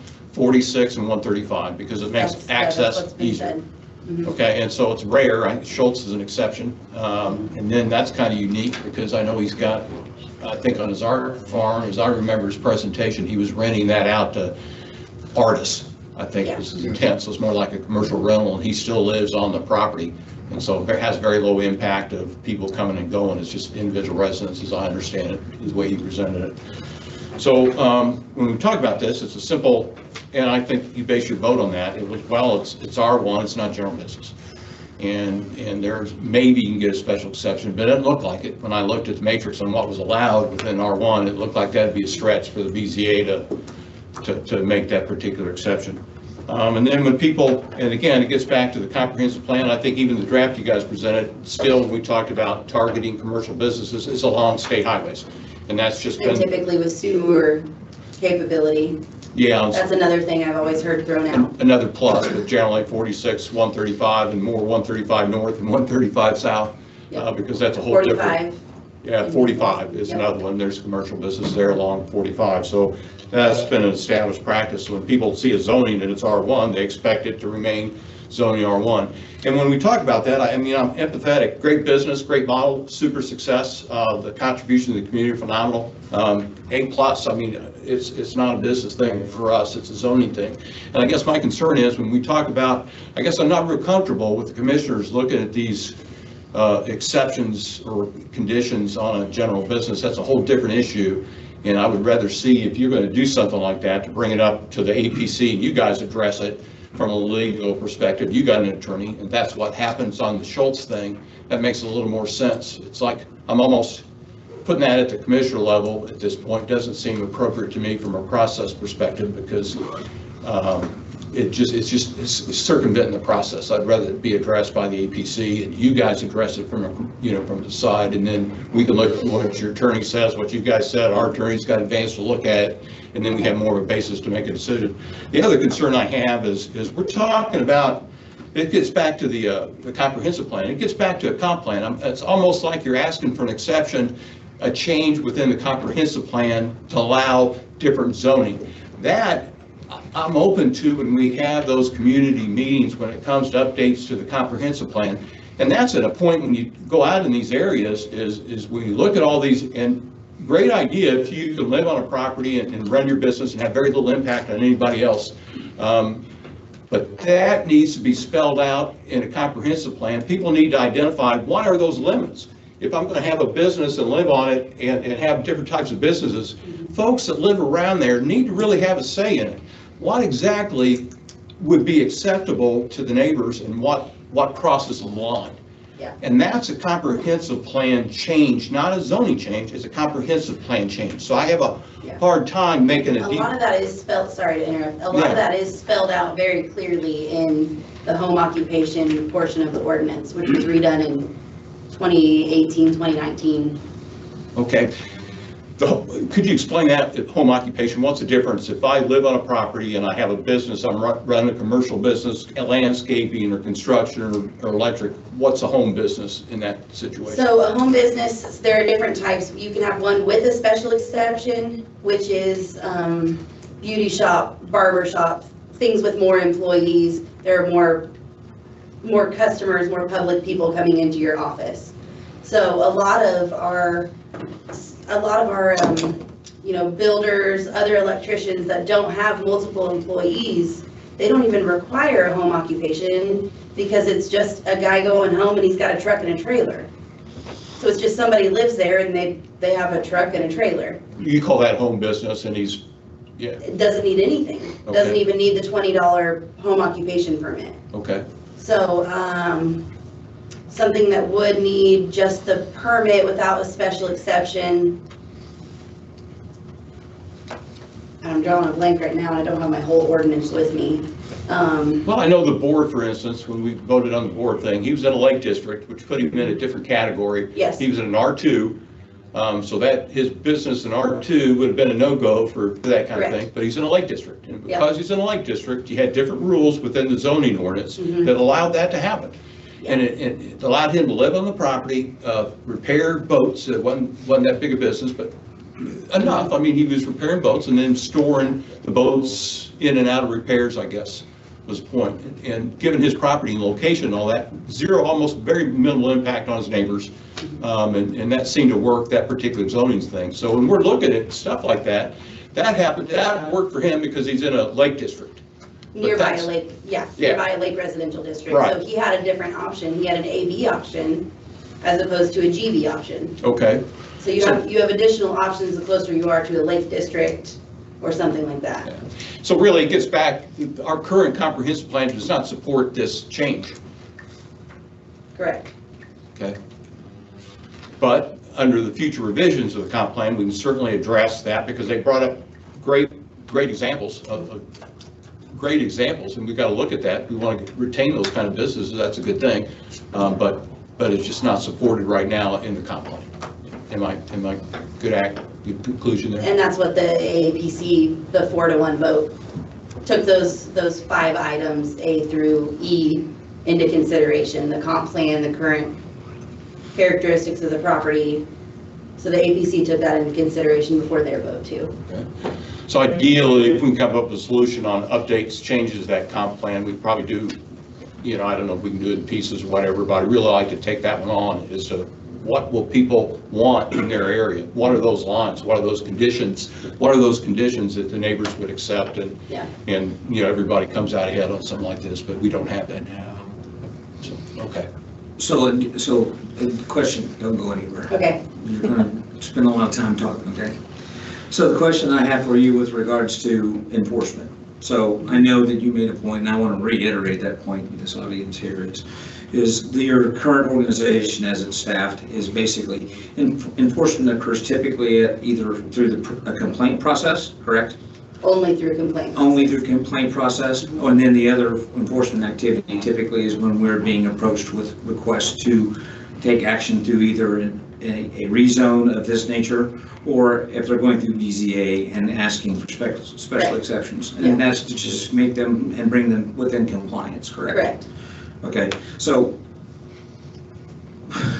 and this is a hypothetical, and you're going to put your hat on here. If we were to go down the path of trying to, again, and I heard a comment here saying, well, if we're not going to enforce it on all businesses, what would that staffing look like? If we were to go down that path, and again, I know there is not a strong, I know there is a strong want not to go down that path, right? I mean, you would need probably at least one other person. We're pretty bare bones as it is right now. Okay. But you'd need at least one other person, depending on how many of these you approved with those conditions, that would, or the commitments, I'm sorry, that would keep somebody pretty busy if we were to keep going like that. And I don't like the idea of that. I like the idea that this community is one that tries to work things through itself, right, and work itself out. But I also understand that we have a very independent-minded residency here of approach with utilization of their land, right? Mm-hmm. So, matter of fact, my father's one of those. So Everybody's I got one in their get the family. challenges, right? So it's a very difficult decision for me. So if Jesse, would you mind stepping back up to the microphone, please? And don't go anywhere, Kayla, because I just remember something else, but I want to ask this question when I haven't thought. So again, and again, it's been made, the statement here is that it's, that this is going to completely destroy your business if you don't go through the exercise of getting a zoning to general business, meaning, I hope that's not the case. Is that a deep consideration and challenge on that? The reality is that, no, it's not going to destroy my business. I'm going to keep running an electrical company, whether it's in Bartholomew County or Monroe County. We serve both. I've looked in this county for places to operate. I've knocked on doors. It came down to asking a customer to rent a place for a while as we grew. knowing the history of the place, like, again, this site has never had a house on it. It's always been used as businesses. I knew there was a complaint, like I said, and I knew that cleaning it up would go a long way. It's never had complaints before, when Raritan owned it and when Malos owned it, or maybe they have, I don't know. But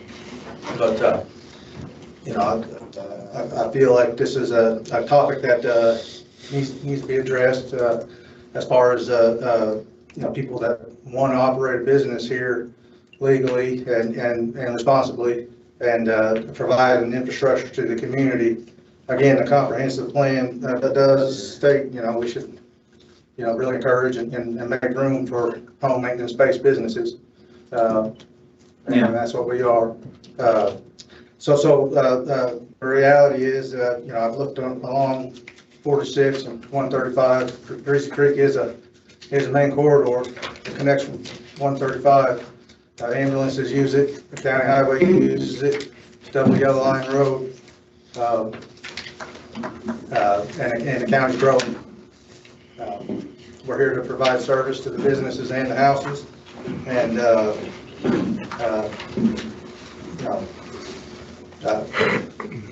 again, even if it stays residential, you know, if we can run our business with an exception that terminates if we ever do sell, you know, I'm okay with that. You know, I respect privacy, and we all move out to Brown County to mind our own businesses, and then have our piece of heaven on earth. You know, I get it. You know, we're not invasive to the community or our neighbors.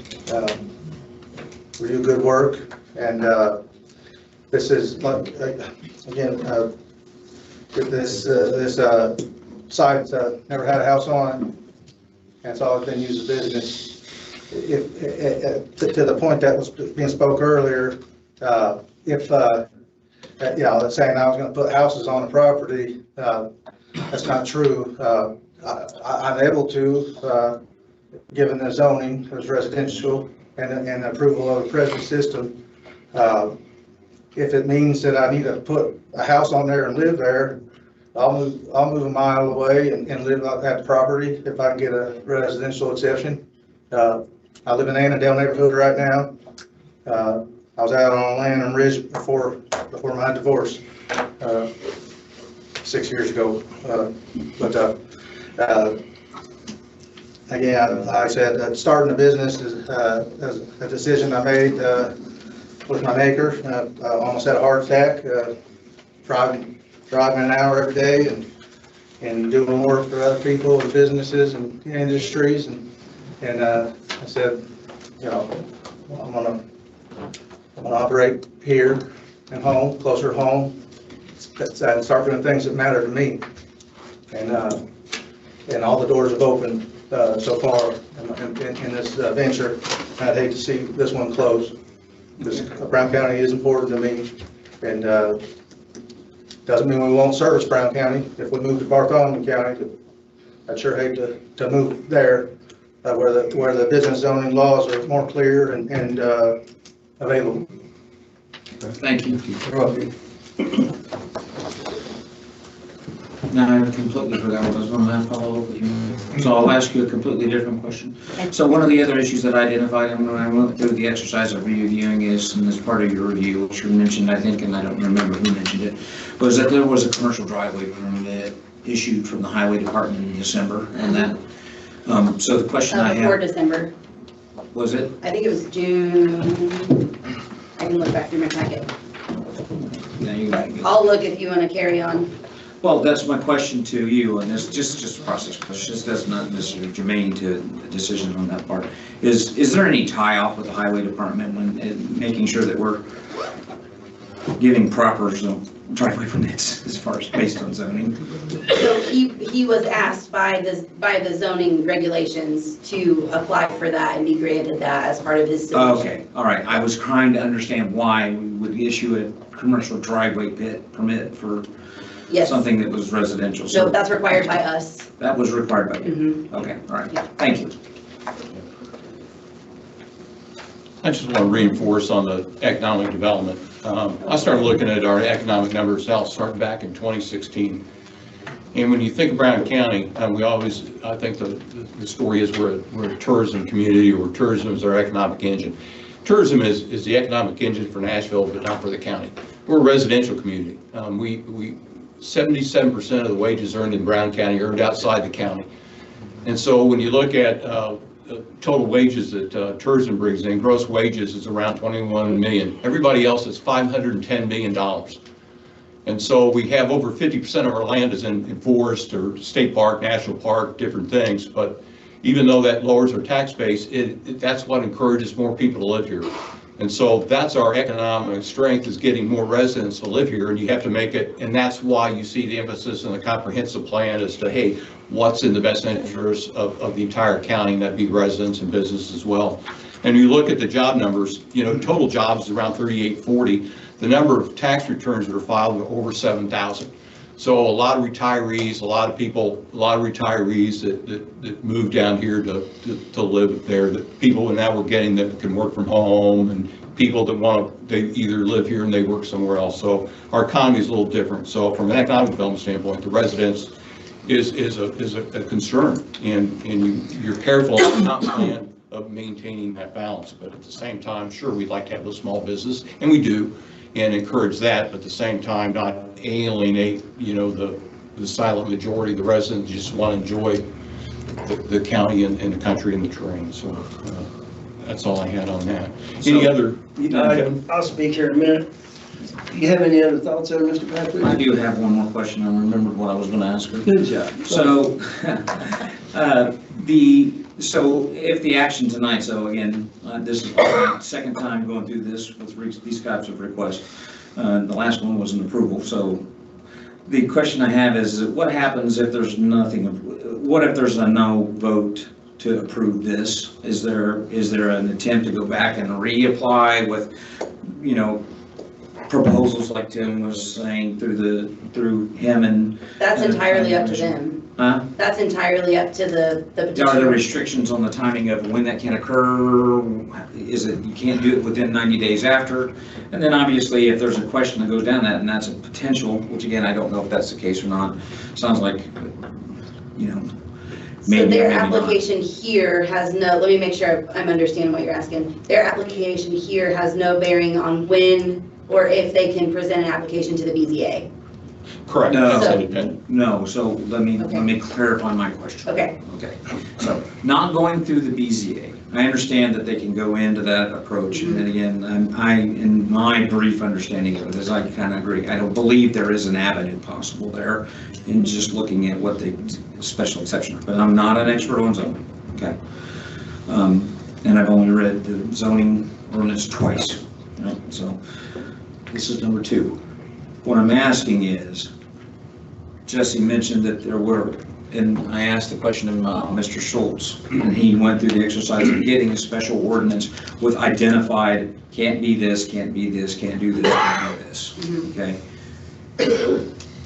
To me, that sounds like if those kinds of things were to be considered, and the APC would look at considering those, it would have to still be considered zoned GB, but with a proviso or an ordinance that would allow these conditions to exist, right? Okay. So is there a hindrance? Is there a refiling? I can't refile to go and petition again because you already went to GB, or That's what? a good question. I'm sure there's a time limit. There is. James, I give you a heads up. Stephanie sent me an email today. She said there's like a 1 year, they can't refile for a year. Yeah, that's what I saw in her email as well. Okay, a year. A year, okay. All right, so that's. If we vote tonight and say no, it's a year. Well, okay. Yeah. Could I ask the attorney a question? Sure. Hi, this is Kayla. Hey, James, Kayla's got a question for you. I'm like, I don't know where to look. I will, I'll take Oh, notes. What do we got? Okay. So my question is, if the commissioners would decide to send the petition, can they send the petition back to the area plan commission? Or are we still in the 90 days without action equals defeat? Is the way I'm asking that, does that make any sense? Yeah, it makes sense. They- Basically saying that there's a petition that's been filed, that started the clock, and there's a response that's required within 90 days. Yep. If we were to send it back to allow some discussions about modifications to what's being, to the petition, does that stop the clock and restart it, or does it continue on that 90-day period? That's a good question. I don't know whether it tolls the clock because I guess if you guys reject it, that's inaction. If you accept it, that's inaction. But you're saying if you send it back, do we count that? And honestly, I'm not sure. The statute probably is not quite clear enough on that point. But I can keep taking a look while you guys talk. Okay. And could they also just rescind it at this point and then petition you guys back, refile with you guys? I don't know if that could be the 1 year thing. I think there are like 5 lawyers in this room. If we I am not one of them. if we vote one way or the other, they got a year, as I understand, before they can reapply or resubmit. So Brent, you've got some insight on this? Probably not. But if the commissioners table it this evening and it's on an agenda 60 days out for consideration, could we bring with us basically a restricted deed that would allow you all to consider that compromise approach? Or do we have to, because that's a different, substantively different? I'm just thinking if we could come, if we don't have to go back through APC and we could get back in front of you guys again with that compromise approach of some pretty comprehensive limitations, could you take it up? This is my question. So basically, do the commitments need to go before the APC to be considered by you all? I would prefer that approach. Okay, because I'm a guy that's got 14 months in this job. And I have not, like I said, I've only read the zoning ordinance twice. And I've gone through the comprehensive plan once. So I would not feel comfortable without getting eyes that are more familiar with that, along with Mr. Schilling, your attorney, to provide of that, okay, to review it and look at it. My greatest concern for us, it sets a precedent. It's just not your case, it's countywide. And as soon as we do it for one, guess what? Hasn't it been done? We want the same, you open up a Pandora's box. Hasn't it been done before, though? We're talking that's precedent once. for the entire county. If we make this deviation to the normal part of the process, we establish a precedent for the entire county. So basically, we're modifying a comprehensive plan for one business that has significant impacts. And I'm concerned with the fallout and second, third order effects for us to make that kind of on the fly kind of decision. Yes.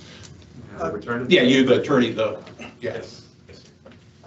Real briefly, I mean, this doesn't work like kind of a point of order type of thing. I mean, the reason you have an ordinance is because that's when you make those policy judgments about the balancing between business, residential, and you get to make those decisions and they last. And when you make your next comprehensive plan, if that's within your terms, you'll want that to last, whatever your decisions are. And so that's generally why it's from a policy standpoint, it's probably not good to essentially reinvent zoning when you have an application. You would like to do that in a more organized fashion. I don't disagree. And that is why the statute is the way it is. It gives you those factors and you don't consider the person, really.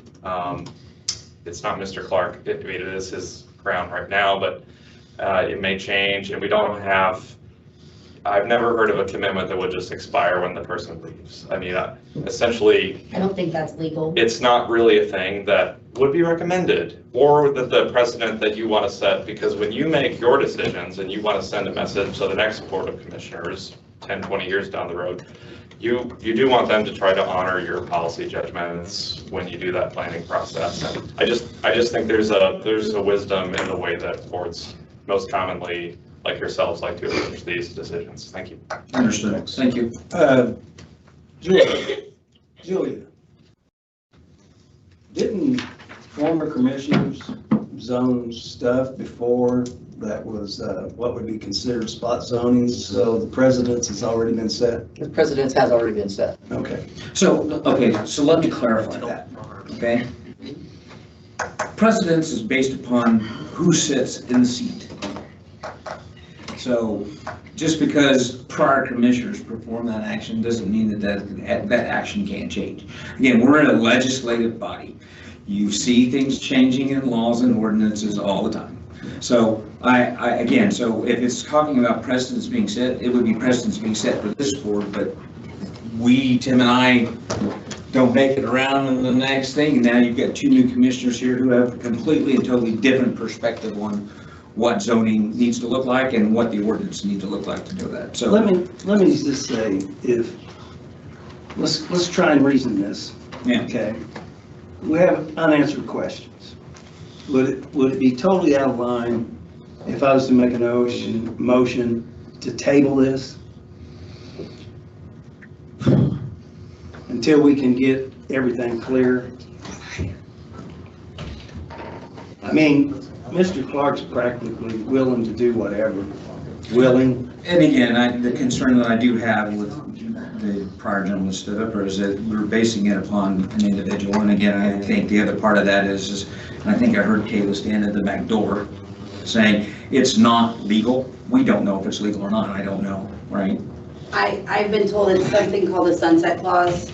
Again, not an attorney, but that expiring either special exception or rezoning once the ownership is changed, that's no longer allowed. That's something that we saw done, especially here in the 90s before for special exceptions. It said, well, only as long as Mr. and Mrs. Smith own the property. Okay. Well, you can't do that. The special exception goes with the property by law. But what I was going to suggest, if you do table, and if it's just to get some clarification from attorneys, can I ask that you table it to the afternoon meeting? Unless you're going to take public comment again, I just don't want the clock to run out. And if you are able to send it back to the APC, if you decide to do that, I don't want that clock to run out while he's waiting to get on the agenda for the APC and then waiting to get back on the agenda for you guys. Because he'd have to refile, resend out notices. Okay, why would we want to, okay, now clarify, why would we table it again? I mean, you guys recommended a no vote. You considered the conditions, you addressed that. You had a 4-to-1 not to recommend approval. I think that's what Ron was saying, is because we have so many unanswered questions. What unanswered questions do you have? The various kinds of actions with regards to the again, this ordinance here, again, it sets a precedent, and I understand that it's functioned this way, and it has happened, and I noticed this was a 2-to-1 vote for this ordinance. I'm just asking questions. The question is it going to, I'm going to ask this question myself, is it going to dramatically change where we're at with this? I don't know that that's the case. That's the question I have. And Ron was advising or saying, well, you table it. So Ron, you're saying if we table this, what things would you like to see come before you to further your discussion or further a decision? Well, the attorney hasn't answered the questions yet. You're talking about the James? James. Yeah, I mean, are you asking just about the timing part of it? I mean, that's... Yeah, if we vote, we agree with the APC's recommendation, does that, they can't refile for a year? Yes, that part, they can still go through the separate processes, but... They can go through BZA, right? Yeah. You just put the guy out of business. Well, okay, we just had the gentleman stand at the microphone saying it's not going to put him out of business. It It's is going to going put him out of business at that location. That's correct. So I mean, I'm trying to keep a reasonable conversation, so. Is it worth it if we withdraw this application and go back through as opposed to getting a couple of no's tonight? up here and go back through the process, APC with the deed restrictions. I don't know if it's gonna change minds, but we might get another bite at the apple doing it that way. That would be my preference, Kayla. Ask James if that affects, since it's been voted on by only one board. How does that affect the timing, James? James, if they rescind their petition, Can they immediately does the clock refile? is a new clock start? I'll be honest, I don't know right now. I'll talk to Okay. Stephanie and try to get you an answer ASAP, but like, I'm just not sure about this particular case. Okay. Could you think you can do that within 30 minutes or so? Or do we need to table that for our next meeting to get that answer? I'll give her a call and try to find out. Okay, because Because we I can don't move want on. to, look, I don't want to do wrong by you guys, and everybody's asking the question, like, you guys want an answer, I get it. Okay. Mr. Clark has something else to add? And we've got more on the agenda, so we can. I have a question that. Microphone, please, Jim. Sure. Thank you. I have a question for whoever can answer it. I'm a little clear about the comprehensive plan, both existing and new. Doesn't it state in both plans that we should encourage and make exception for home maintenance-based businesses? Isn't that clearly written? I wouldn't consider this spot zoning. It says clearly written in the comprehensive plan, both old and new, that we should encourage and make exception for home-based businesses that provide infrastructure to the county. And that is us. Some people that couldn't make it here tonight that spoke out in support and did write letters to the commissioner boards and the APC were stating as much as well. I'm not sure if I'm allowed to speak for people who aren't here tonight. That's neither here nor there. But there's several prominent business members with deep ties to the community and family and opposition that are in support as well. And so, I mean, this is a sensitive subject for many or all of us. We need to find a way for business like mine and so many others to operate without knowingly being in a gray area or afraid to come. A few of the builders tonight and people I work with, are nervous, and I understand that they didn't feel comfortable coming up here tonight because they're not being considered for rezoning. Okay.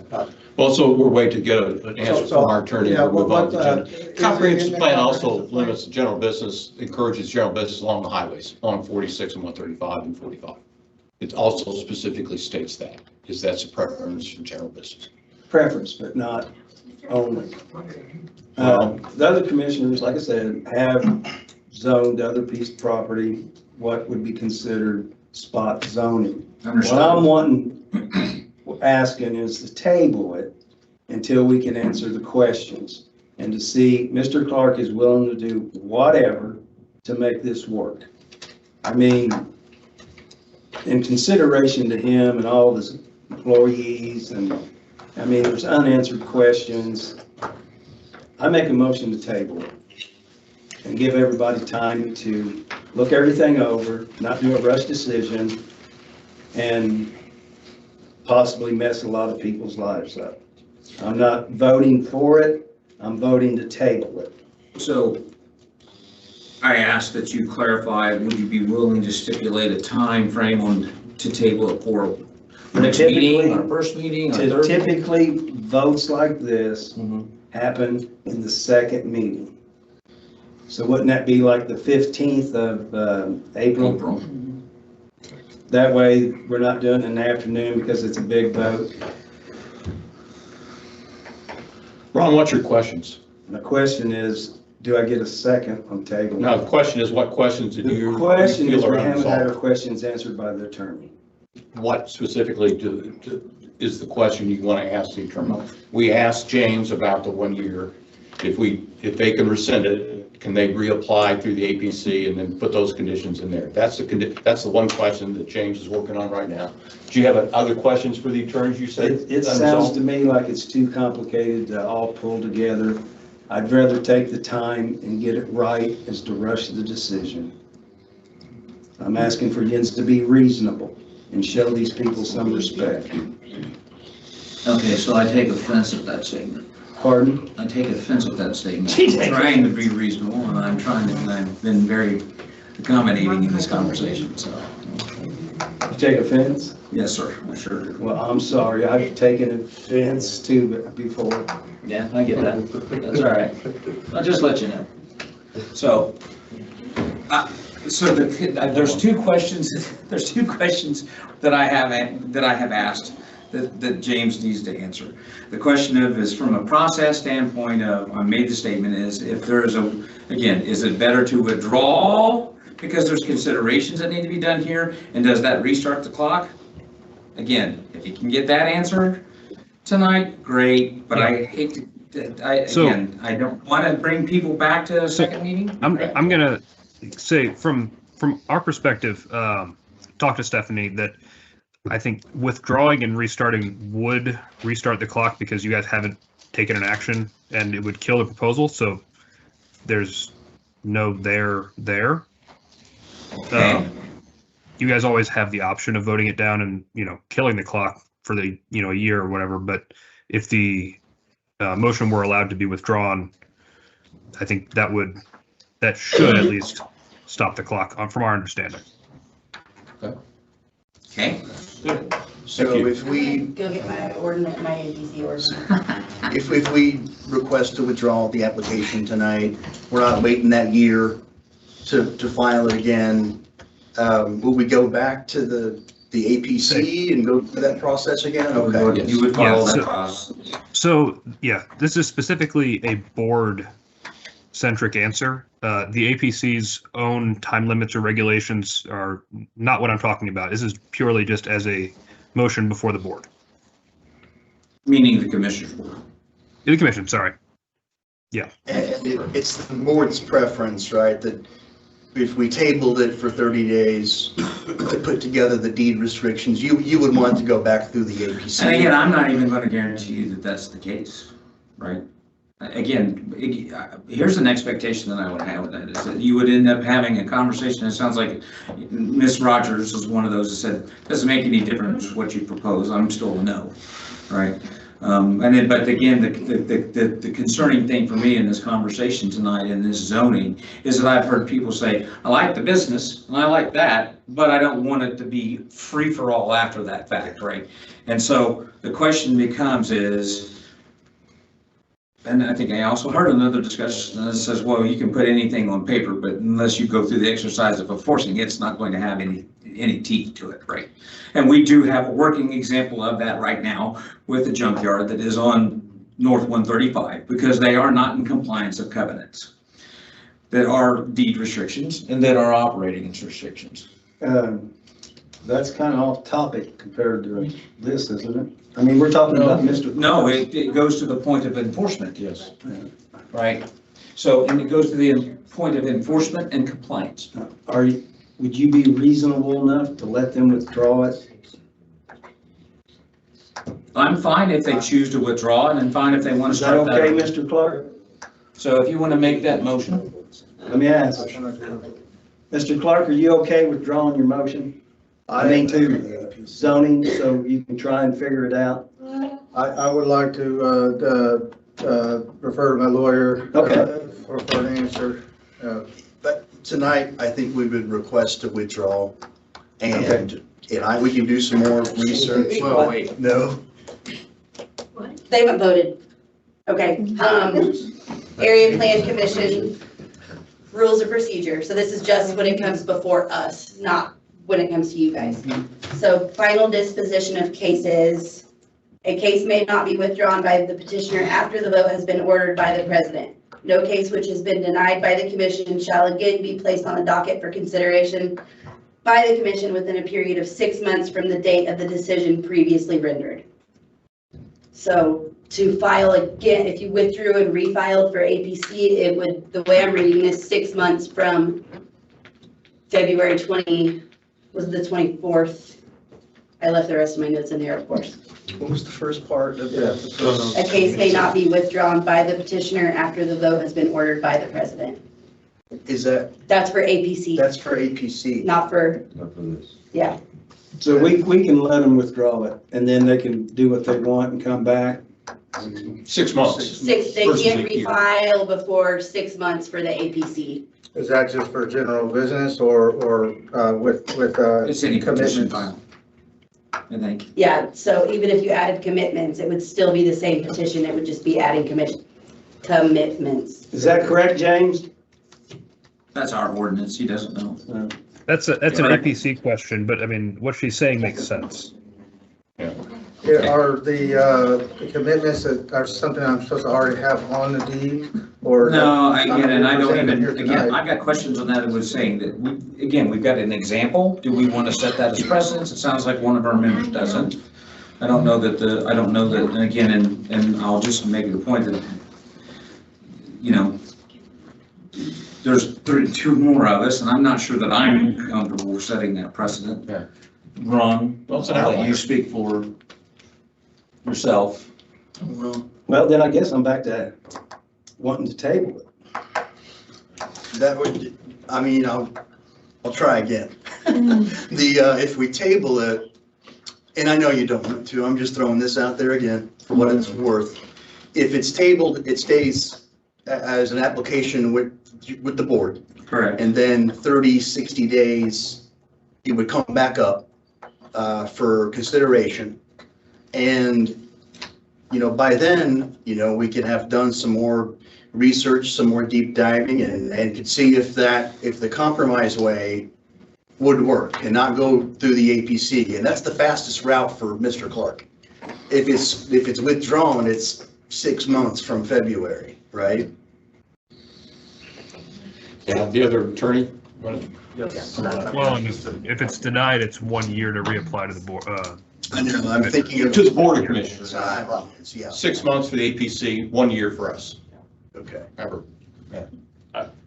Appreciate allowing kind of both sides of the matter to speak on this side. I know that you've closed up kind of public comment, so we'll try to keep it short. But essentially, we could be a situation where we're kind of just kicking the can down the road because it's a decision of either, are we gonna make this residential or are we gonna make this business? And we, you know, you don't need any more, we would respectfully submit, you don't need more information. You already have a zoning map, puts us in R1. Could you have adopted a commitment, reasonable conditions? Could those have been committed to the APC or not, or tonight maybe? But when it all boils down to is, do you want to set up those kind of, those rules on a property, and do you want to do more of them, or do you want to just keep the ones that you have because you can't get rid of them? I mean, that's the fact, is a legally non-conforming business, once established, it can continue in that operation. So 1964, if they were doing it, there's nothing illegal about somebody who did something a long time ago. The difference on these ones is they were not legally non-conforming. So they were not in compliance. And so there's not like a grandfathering effect that he can benefit from.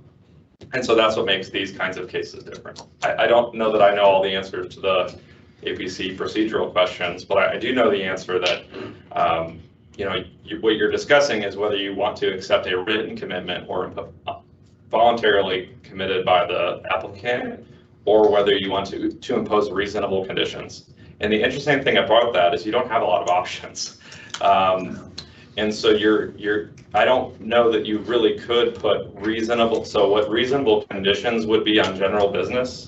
I mean, it is the broadest category of business that you have.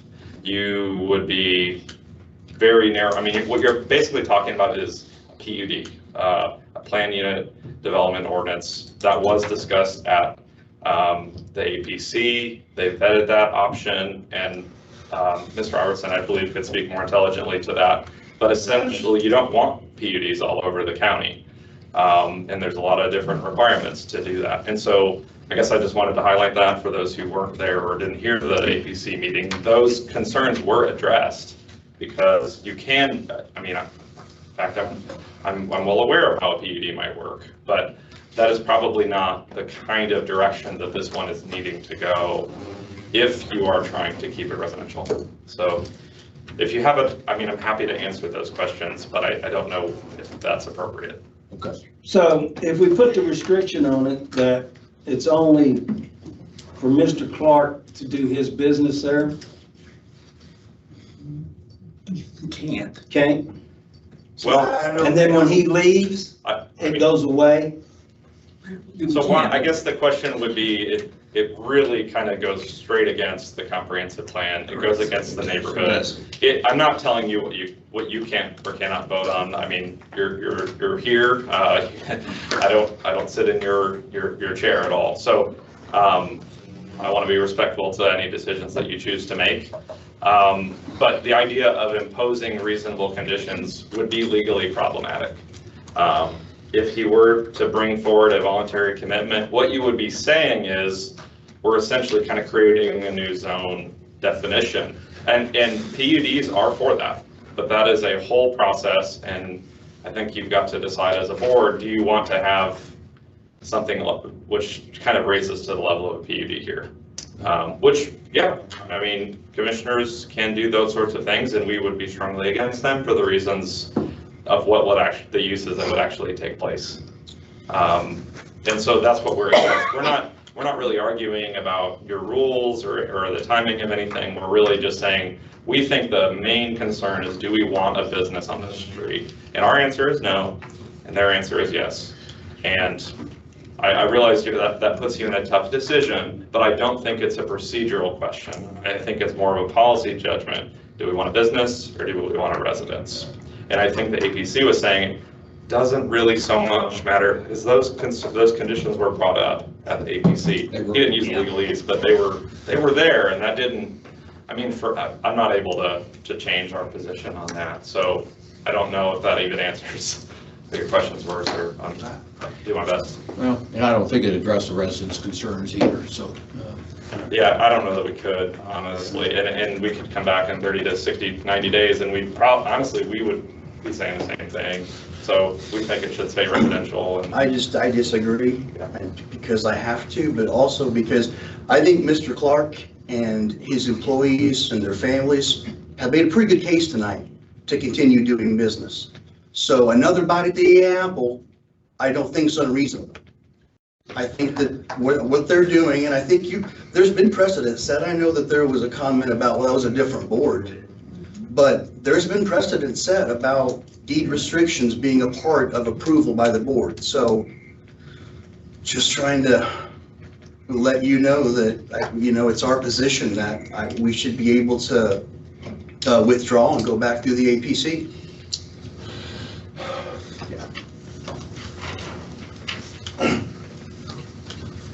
Debbie Berry, my question is for an attorney. Are deed restrictions forever? Well, you need to address, not him so much, but. No, not that's what I'm saying. Need to address the board. That's my question. When we're talking about these deed restrictions, is that forever? Or can they be changed? So those deed restrictions, from my knowledge, from just the example we keep talking about with the salvage yard and Right. 135. Right. Those have been there since 19 what?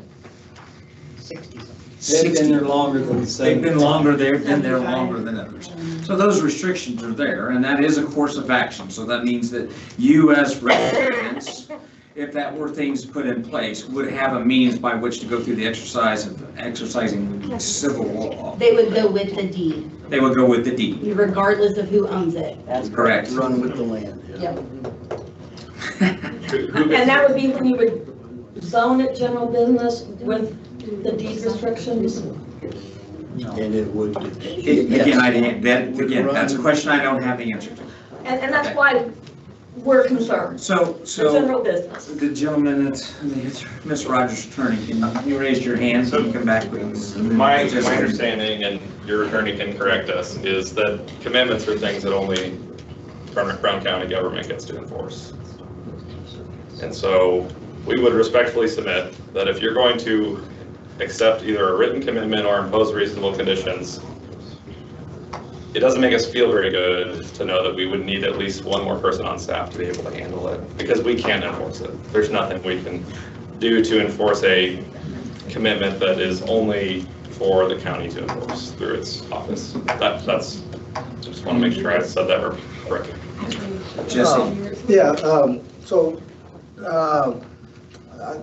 I just want to reiterate before any kind of vote or table decision or with the restrictions, we have presented the restrictions tonight.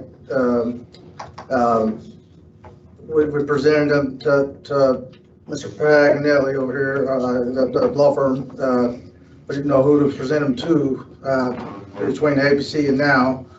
So we addressed Debbie's lawyer, the woman that's in opposition, all out opposition. Again, many of the neighbors here tonight are saying that, and the members of the ABC board are saying that, we want to find a way that doesn't mess with our property, right? But the main thing I'd like to reiterate that this plot of land, again, it's never had a house on it, has always been used for business from the time it was built. Well, although while being zone residential, I understand it's not the way it is, but there's no real difference happening in the neighborhood, except the fact that we're cleaning it and we're putting rules in place that keep us from trashing it out. It's been accepted since the 60s as business location. Whether that's legal or not, I understand. And like I said, I just want to throw that out there. Yeah, I understand. Final question. I bet you're going to say there were houses on there. Yes. Good. Yes. Okay, thanks. And then we're torn down. Let me ask Mr. Clark's attorney. There is one house still there, but it was subdivided. Wasn't that property? It was lived in by the owner, Evelyn Rare. And that's a recent change. Mr. Pierce, let me see if I can get my head wrapped around this. Hold on. Go ahead, Ron. Thanks. Let me see if I can get my head wrapped around this. Did you ask, are you still asking to have it not maybe tabled, but you're still asking to pull it, and that would give him 6 more months? Okay. Yeah. And I think we was in agreement with letting him pull it, since I wasn't really getting a no from you Ron, two. I think you may have slightly misunderstood the APC. She's saying that they can't reapply, but the vote's already been taken from their side.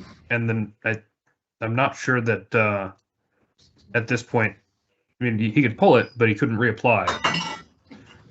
Yeah, he's going to be a half a year, because we're saying, again, I wouldn't want to consider A anything. half a year to APC and then a year to you all. Is that the, yeah. That's how I understand A it. year if we allow him to withdraw?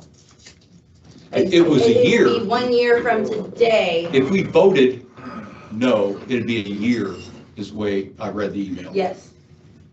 Yes, but we've already voted, so So we 6 can't do it months. for 6 months. But then you guys have to wait the additional 6 months If they vote. if you vote. If we vote. Correct. You vote. Yeah. Well, and then we're back, it's the kicking the can issue down. Now we're back on the same thing. You've got residents standing up. It's been residential. No matter what these conditions are, they're not acceptable to us. The risk is we can't enforce it. There's no history of enforcement. If I reading that right, I don't think you're going to accept any conditions on that particular property. It's just know that it's general business. That's the position of the residents. So we'd be back to the same meeting. Do the commissioners have to accept my rescission or withdrawal of but can I just say, I'm withdrawing our application? Again, it triggers your time frame, right? You're a year. Like That it's the means, best in essence, timeline what you we've did got. is have an operating property that's not in compliance with ordinance. Which we don't enforce.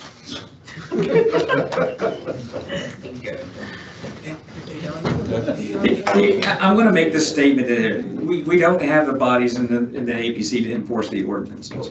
The only tool that we have as a board and as a county at this point in time is to enforce it at the point to where the question's being raised and where the petition's coming forth.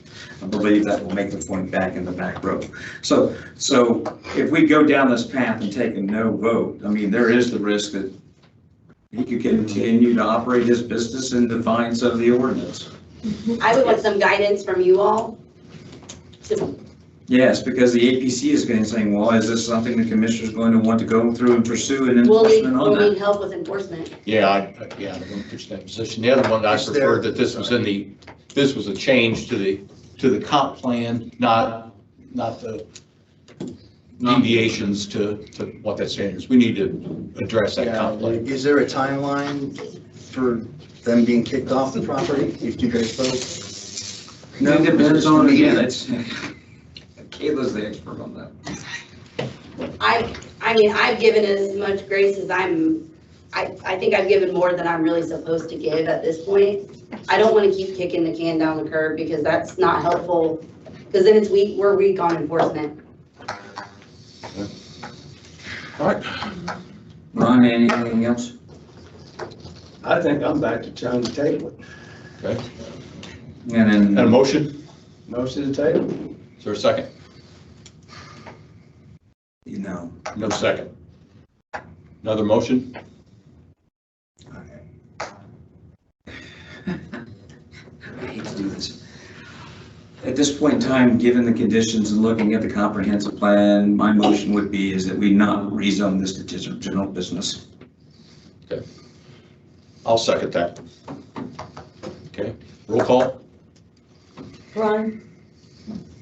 I'm not agreeing with them, so mine would be a no. Yes to rezoning. You voted no, correct? I'm making the recommendation that we do not rezone to general business. Okay, we're accepting the APC's recommendation. Correct. So I'm a no. Okay, so Ron, no. Tim? Yes.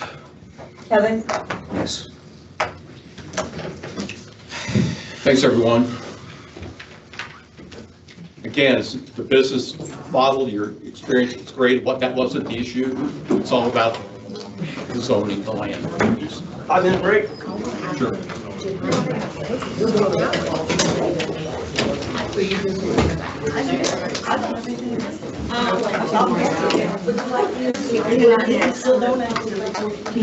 That's fine.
I think you need to stay here too. I had to do that with my business. I think you're probably not needed. Kayla, Can I go? that's it. Okay. That's it on the zone issue. All right, folks, we're gonna move Not on. that I'm trying to run out or anything, but That's not so bad. And it's reviewed every year. I renew mine every single year.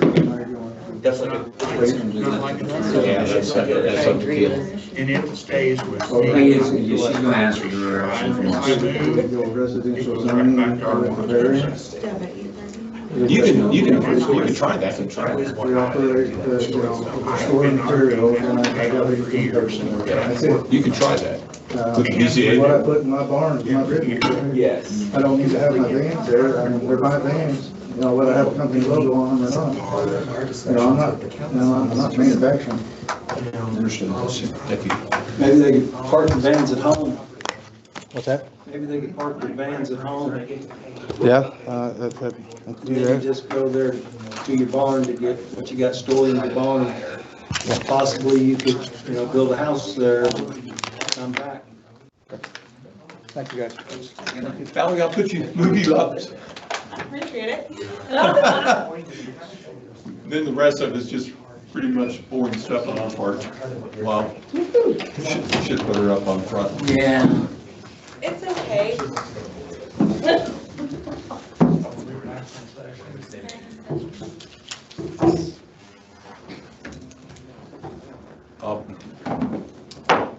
How's that?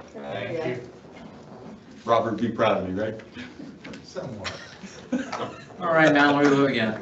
Okay, so we'll start with the grant because that should be the easiest thing to go through. Every year, Community Corrections writes grants to the Indiana Department of Corrections for funding for our program. As most of you know, we do not ask for any county monetary contributions. I went before the council on Monday and got a signed letter of support stating all the in-kind services that the county does provide for us. And so statutorily, I have to have commissioner approval and a letter of support for our grants, which I come before the commissioners every year. The grants are due April 1st. Our advisory board has them, and I have enough votes right now to move forward with them from the Community Corrections Advisory Board. So I had sent out a copy of all of our grants, the corresponding budgets, the Community Corrections Collaboration Plan, and the 2025 annual report, plus a draft of the letter that I have provided to you guys tonight. So what I'm asking is that you vote to approve the grants and sign the letter of support tonight. Okay. So I only had one question. I saw in the documents that you provided what your operating numbers with regards to your budget versus your, I can't remember what the second column heading was, but is that those other numbers outside from what you're? From the grant, outside of the grant? Yeah. The project income is what you're talking about? Yes, okay, income. Yeah, so the project income, so we operate from the grant dollars that we receive from the state, and then everything else outside of those grant dollars, we operate out of our project income, which is what we've collected from user fees on an annual basis. So, yep, and then we have another fund that we do operate out of that is not listed on our budget because we don't really touch that throughout the year. It's kind of another budget that a fund that I keep as an extra rainy day. Okay, so that project income is being generated from whatever fees you're collecting or whatever actions you're Correct. It is nothing that the county gives us. Okay, all right, great. Solves an easy one. I know I went through her letter of support and I went through and reviewed the information, the grants. I know that you've applied for before. Since 1986. So I'm going to make a motion that we proceed with approving go forward with the grants request and the letter of support. I'll second. Okay. Tim, Yes. Kevin, Yes. Ron, Yes. Okay. And then if you guys can sign that letter, I'll take that this evening. as You just well. need this signed letter? Yep. Okay. Thank you. Okay, and then on to the next thing that I was on the agenda for. I had provided the commissioners, well, first, we came to the commissioner admin meeting just as an education and to educate the commissioners on our kind of proposal that we were going to be coming here tonight to propose to the commissioners regarding juvenile detention. I was asked to put together a fact sheet, which I had sent out, and I also provided copies to you guys tonight up there for you. So juvenile detention, you know, we are required, there are certain things that we have to detain juveniles for. There are just some that we cannot get around. That the bills that we get from that are paid out of the commissioner budget. On average, it's anywhere from $140 to $300 per day per juvenile that the commissioners are paying when we detain a juvenile. In the fact sheet, I explained what juvenile detention is. We gave the expenditure history since 2017, and then we have our proposal. So with juvenile detention, we only really have one option. It's either leave them at home with no sanction and no immediate court involvement, or we have to detain the juvenile and they have to go to a detention facility, which can be in a surrounding county or it can be all the way to Vigo County, depending on where we can find a bed. That requires an officer then to be taken off the road and transport that juvenile to said detention facility. And like I said, and we explained, there are just some that we have to do. We don't have an option for not only their safety, but community safety, or because of a court order.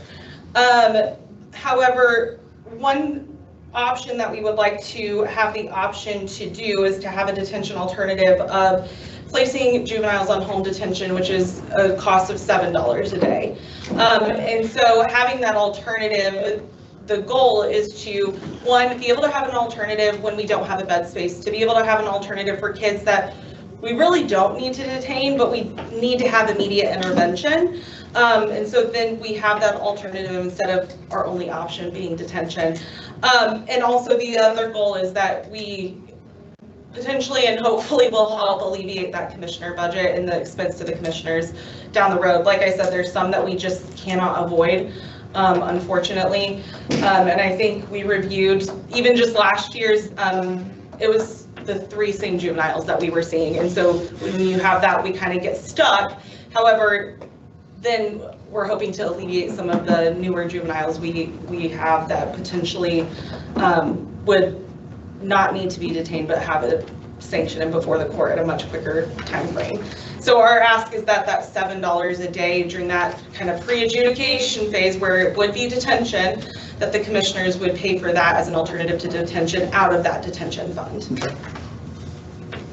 So your proposal is that, so do we need, I mean, you just basically need us to nod our heads and a vote to say, yes, we'll support this? Yes, and yes, when we have a plan, we are set for the law enforcement in-service training to roll this out with law enforcement officers, because there is a document that they will have to fill out. We've already received approval from the judge to move forward. The commissioners are kind of the final step for us to start actually implementing. Just one question. Yeah. Okay, so they get the ankle monitor, they're at home. If they commit an offense after that, they come out of the home.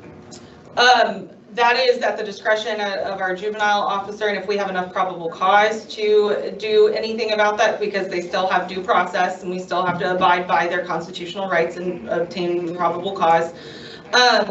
And you know, if they are on an ankle monitor and do commit another crime, or, you know, cut their ankle monitor, because that does happen, they do get a new offense and there will be even more repercussions, and they could end up in detention versus on an ankle monitor. But this allows for an alternative for, we do have quite a few kids that, you know, they really don't need detention, and they would probably benefit from having an ankle monitor on, because what happens is when they go to detention, if they are not ones that we feel necessary, they potentially are being exposed to people that have committed worse crimes or have done worse things than what they have done. So that's also a deterrent and part of the reason we want to have this option.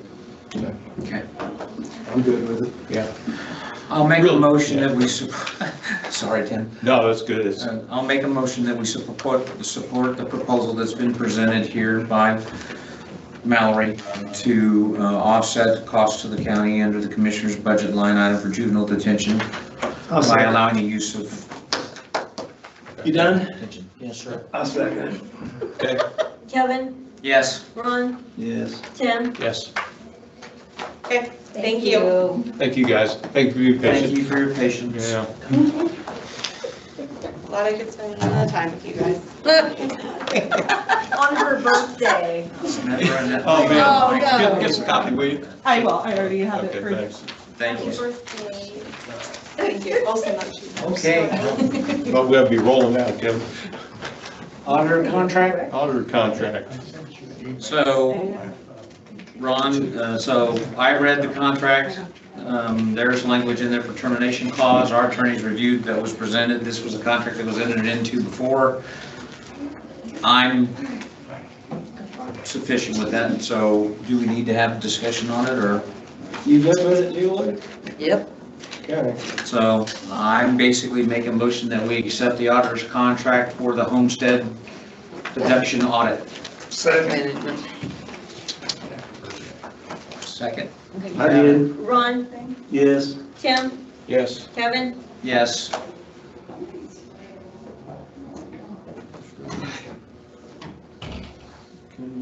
I'll take the next, let's move this along. So we did go through the exercise of looking at the attorney contract for the county council. Their contract was in order per the review that was conducted by Barnes and Thornburg. I looked at that. I did make some recommendations on renewal as it goes to consideration for actually having a much more formal clause on related to the time frame, whether it be an auto renewal or something of that nature, and along the lines of also identifying who can trigger the actual cost incurred. But they have already said that they were only going to take action if the president of the council engages with the attorney. So, Is there a, what word am I looking for? A budgeted amount for their attorney? no, there is not. There's none? No. And we can't require that. We can make a recommendation, and that was one of my recommendations. And they said? They basically said that they would, it's going to be as needed, which is Well, what they've been doing. I kind of have a problem with this because we started out with them, you know, they was under Barnes and Thornburg, we spent $1,000 a month, retainer, and I believe last year it was over 30,000. And I think, I just don't know, you know? Do you have any? They're the fiduciary body. They get to dictate how much money that they spend on their legals. Okay. So unfortunately, I mean, I can sit there and say, hey, I'd like to have that. We've seen it in some of our contracts where we put an expending exception or a spending limit as to that, which we place that on ourselves. We wouldn't have to, so. Well, okay, that's just my 2 cents. Yeah, Okay. so again, that review, they've already approved that contract, so just it was an update. Okay, thanks, good. Adoption of the Indiana Code. Hang on Yes, just a second. yes, sir. And this here we just approved from Mallory, I think there's just 2 signatures available on his paper. Am I looking at that wrong? No, what's that at the bottom? Oh, that's the This attest, says- no, that's the attest. The test. There's 2 attests, you only need 1, so this one's probably. Go ahead and mistaken. sign it. Kevin, you want to sign it? I think there's only 2 signatures there, isn't it? Yeah. Okay. So the next item was the resolution to basically allow us to access the build, operate, transfer model. Our attorney reviewed that. It was standard. It's been crafted to us. I would prefer, or I would like to proceed forward with implementing it so that we have a second tool in our tool belt that allows us to build buildings differently than we're building them today. I kind of take issue with this, particularly down here, general conditions. It says proposing firms shall not contact county commissioners, county council members, or any other public officials during the RFPQ process other than the RFPQ committee's representative. The representative listed below, unless authorized or directed to do so by the representative. All correspondence questions for this RFPQ should be directed to representative as follows, and it's got Dan Cartwright listed. We have done 2 major projects using DLZ, okay? And I think that it's went fairly well. There was some issues, they got took care of, and we moved forward with it. The bot, you say the bot's different. Do we have a copy of the bot, or is that something that comes later? Copy of the actual bot. So the actual process is build, own, transfer. So in essence, what happens is we, the county, incur no cost until we actually go through and award the bid. So they will be going through and engaging with all of the stakeholders along with our commissioner's office and them through Dan Cartwright in order to define what our requirements are. And then they will go through, take that information and then propose a set value or bid up to what it takes to build that building. Yeah. And then at that point in time, that can go through a couple of different organizations to do that. And then we go through, review it, and at that point, design starts, and then that's when we start incurring costs associated with it. I'm just kind of going to pull some numbers here. If I'm halfway correct, I want to think it was around $64,000 for design and about $64,000 to manage the project of the courthouse. And that was $1 million. It's somewhere in the range of close to what we're looking at for the prosecutor office. The numbers, I'm kind of interested in the numbers on what this company, this bot, they're not doing it for nothing. And then we got Dan on top of it at $75 an hour. You know, I kind of like to see some numbers before.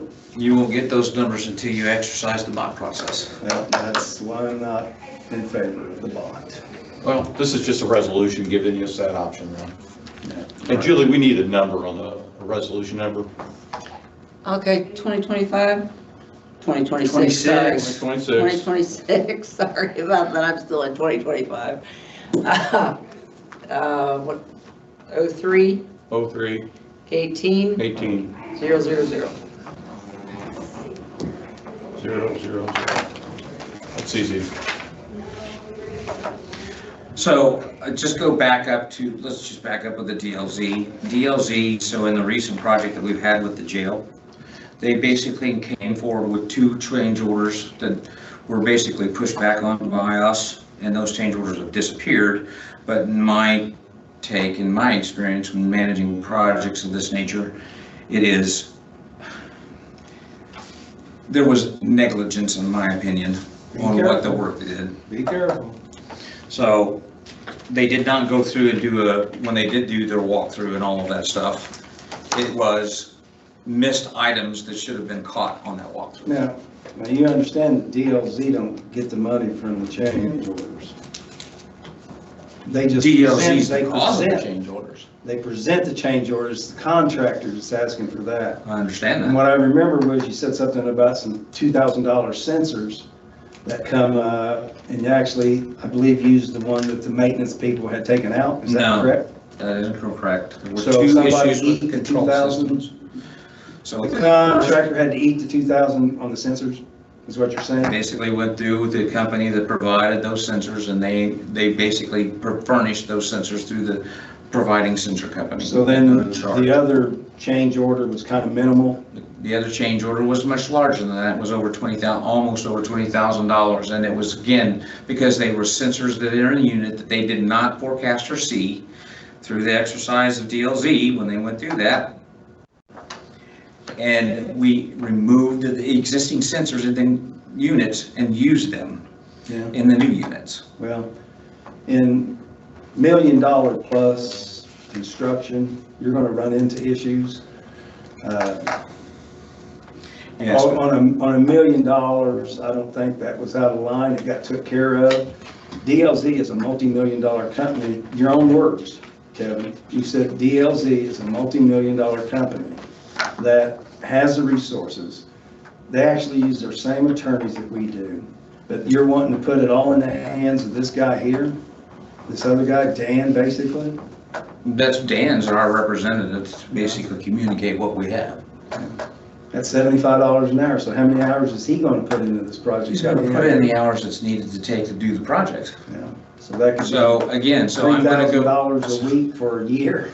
So here's the thing. So again, there's a not to exceed clause on that as well, and it's not going to consume all of his time. So that's, the project in that itself is going to be defined that way. So we want to go back down the conversations with regards to, is it the right approach? I think the approach that we've been using has not been effective, because we just found out today, after we had the power shortage in Nashville, that the generator is not hooked to the Sally port, nor is it hooked to the security area. Generator at the jail? The generator at the courthouse is not hooked to the Sally port, nor is it hooked to the security area. So I would have thought that that would have been something that DLZ would have caught during the design phase. So I'm sorry, I don't really can speak on that at this moment. Well, that's what's being looked at by our maintenance guys right now. So, and then we've had to take care of a drainage issue at the courthouse that should have been fixed and taken care of. Wasn't it the drain stopped up? No, it was not the drainage. They inadequately placed the drainage locations in order to handle the watershed that was coming along the street. Yeah. Well, the contractor actually come back again and changed the size of that drain. They did, and it still did not fix the problem. It is kind of downhill. Okay. So. The Sally Port and what? Sorry? What's it not hooked to, the Sally Port and what The else? Sally Port and the security area, the new security area. So I prefer to basically equip myself with a second tool to allow us to look at other ways to build the prosecutor's office. So my recommendation is we adopt the resolution. Let me be real clear here. I'm not against building the prosecutor office. I understand that. I'm just, you're going down a different path. We've already done 2 over $1 million deals with DLZ, and the problems have been resolved. Any problem. Construction, there's problems. Other than now the generator supposedly, and there might be a reason for that. So I'm going to make a motion that we move forward with the resolution to adopt BOT. Okay. Is there a second? I'll second. Tim, Yes? Kevin, Yes. Ron, No.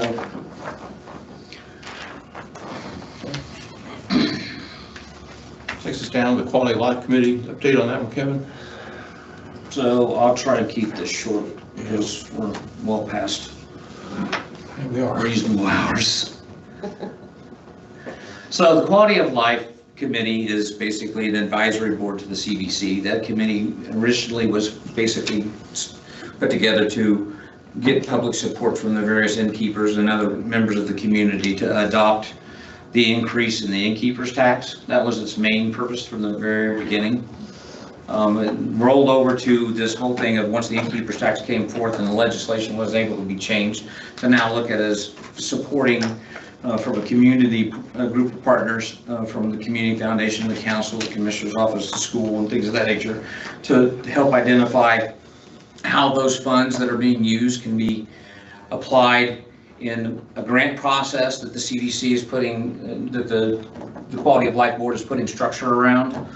And then basically they're also putting in, working on, having finalized everything at this date with regards to Quality of Life, the governing documents and structures. They're close, we're close on that board. The capital project, so the framework for the grant aspect of it is going to look in 3 key areas: capital development grants, program grants, meaning continuing education, things of that nature, promotional grants, and in means of advertising and tourism. So some of the things that would potentially fall under the capital development grants to fit the infrastructure and facilities that will help the county relieve a burden as far as some of the maintenance costs is the covered bridge, the historical park, buildings down here below the Historical Society, parks and recreation improvements, updates and projects, which is things that are being done. Some of the CDC has done some of that now, and 4-H fairgrounds improvements and updates and projects.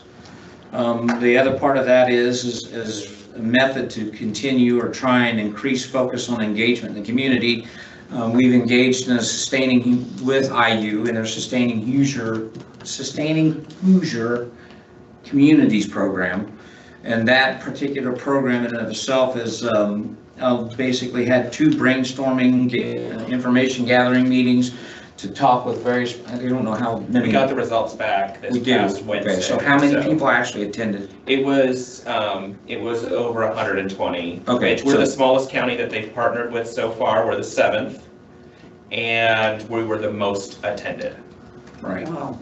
And I know it's late. Yes. But, I mean, if you want me to, I can email you. No, kind of well, an yeah, update. email me that, and then maybe we can schedule that, something of more detailed depth of what's come from that in our next meeting in April. But there will be an official kickoff with IU on August 23rd at the Seasons. So the process that happens with sustaining user communities, now they take those projects, they look at their coursework throughout the year from their programs, whether it be business, whether it be engineering, technology, those kinds of things, and say how they can isolate what projects seem to fit best in the community that they have, and then apply what their resources to it to give us some kind of idea how we can move that forward. What's that date again, Brad?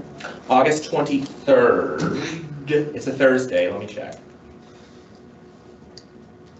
And so the other part of that, so that's moving forward, I'd say that there's August 20th. August 20th, okay. Correction. And then the final thing in there, which again, there's discussion through the various members that they're looking at an economic development corporation that's privately funded.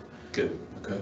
Okay, there has been no discussion on the EDD that's gone any further than an initial discussion. I have been told that Owen County does not want to, is being the blocking mechanism. Okay, all right, so that's fine. I'm fine with that because I'm not sure that I'm a huge proponent of the EDD. But The EDD was proposed in 2024. Ron, you were on the board then, and there was no support from the commissioners, well, maybe one commissioner over the council. And the EDD, the whole point, the Economic Development Agency falls under the Department of Commerce. The whole point of the EDD to get the federal grants was job creation, and then the infrastructure you need to support job creation in employers. So if we got okay, what's the problem if we're going to say, hey, we want to do this, and we teamed up with like Owen County, Monroe County, and Brown County, so it's kind of you question that one. But the thing was, again, jobs. So it's like, okay, what's the problem that we have in jobs? And what's the problem we have in employers? And what kind of jobs we want, what kind of employers we want? What's the problem? And so that's the issue I have, is just the facts on that one. And again, federal grants. It's just, okay, that's my concern. So thanks, Kevin. I appreciate the update. I read about it in the paper and I see you're on there and it's like, well, yeah, what are you signing this up to, buddy? I'll be doing a better job of trying to bring those kinds of numbers forward. And they do a pretty good job, rolling out. I guess the last thing we have up here is on the updated comprehensive plan. And I'll tell you, timing wise, this is the kind of meeting, the zoning change we had just identifies, why we need a little better plan. If you guys recall, the APC worked on it. They had, I think it was $37,000. Grant, the foundation provided $27,000. The money had to be obligated by the end of, I think it was December 2024. APC kicked in $10,000. So they did a kind of accelerated, modified kind of update. There was 2 meetings on the same day, and they did a survey, and then they went through the process, got the approvals, and then when it came to us, it's just one community. Our concern was there was no public engagement, wide-scale public engagement for the plan, so we kind of put a hit on it. So we said we kind of tabled it, or we chose not to move it forward. Then we decided at that point, when you look at APC, they have the role on these comprehensive plans, but the commissioners have. We can provide comments to the plan as what we'd like to see different. So what we did is we said, okay, can we get more money out of Okra, $60,000 for a comprehensive plan? So we worked with our grant administrator, we worked with Okra, we looked at what that low to moderate income level was throughout the county, and they said there's just no way we're going to qualify. Yeah. We came out at 40.4% on the low to moderate income level. You needed you need 51%. And I know when I did the income survey back in 2017, we were at 53%, but they allowed us to do a statistical sample. They didn't have the data from the Census Bureau at the time. So they just said there's no way we'd be eligible for that $60,000 grant.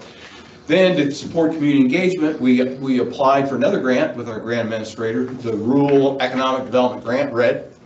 We asked for help on a community engagement strategy, and we got kind of turned down because we didn't have community engagement. So kind of a catch-22.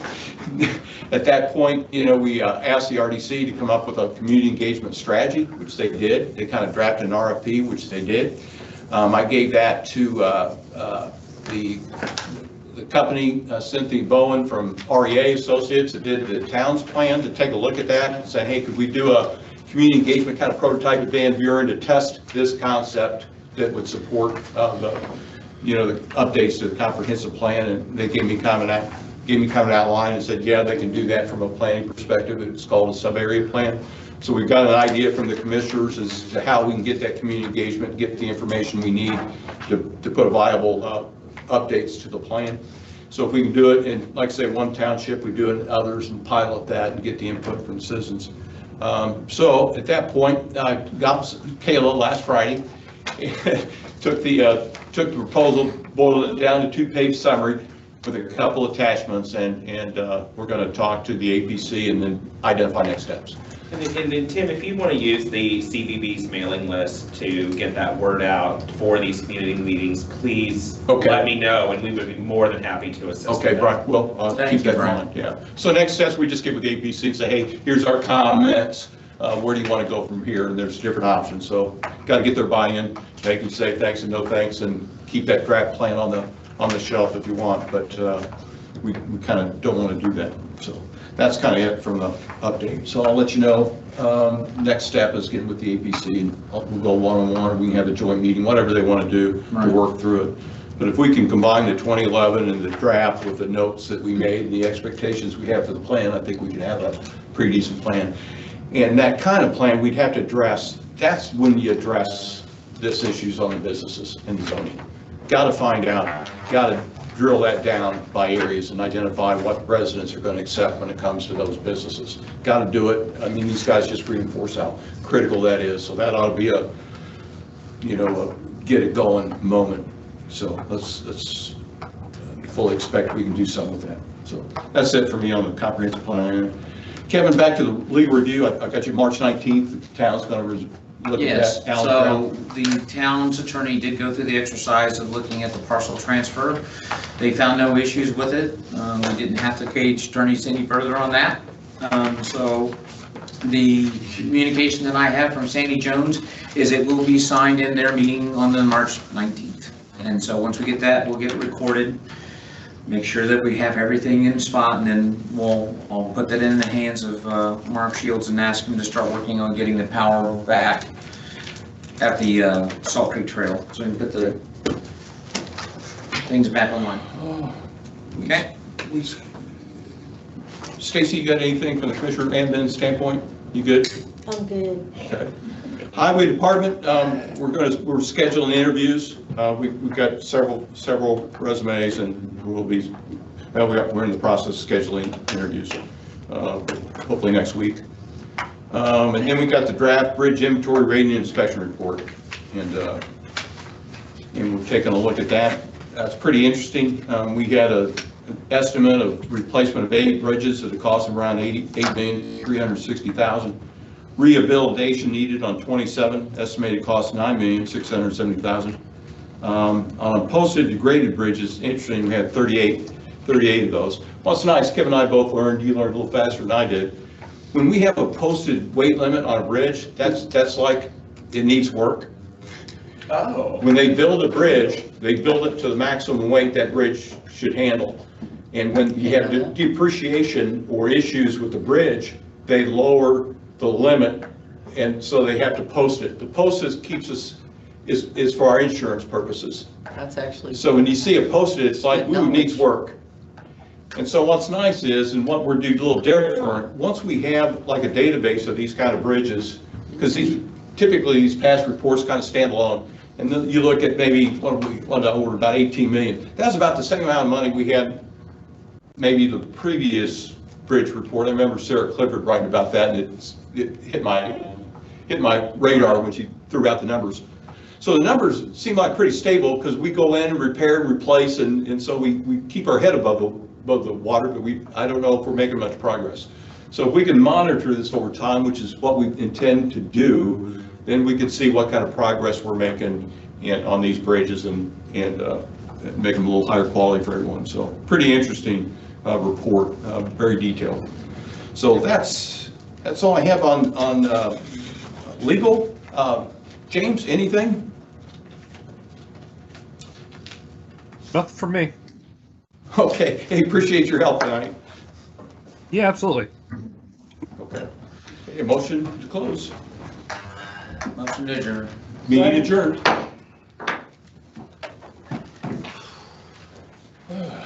Man.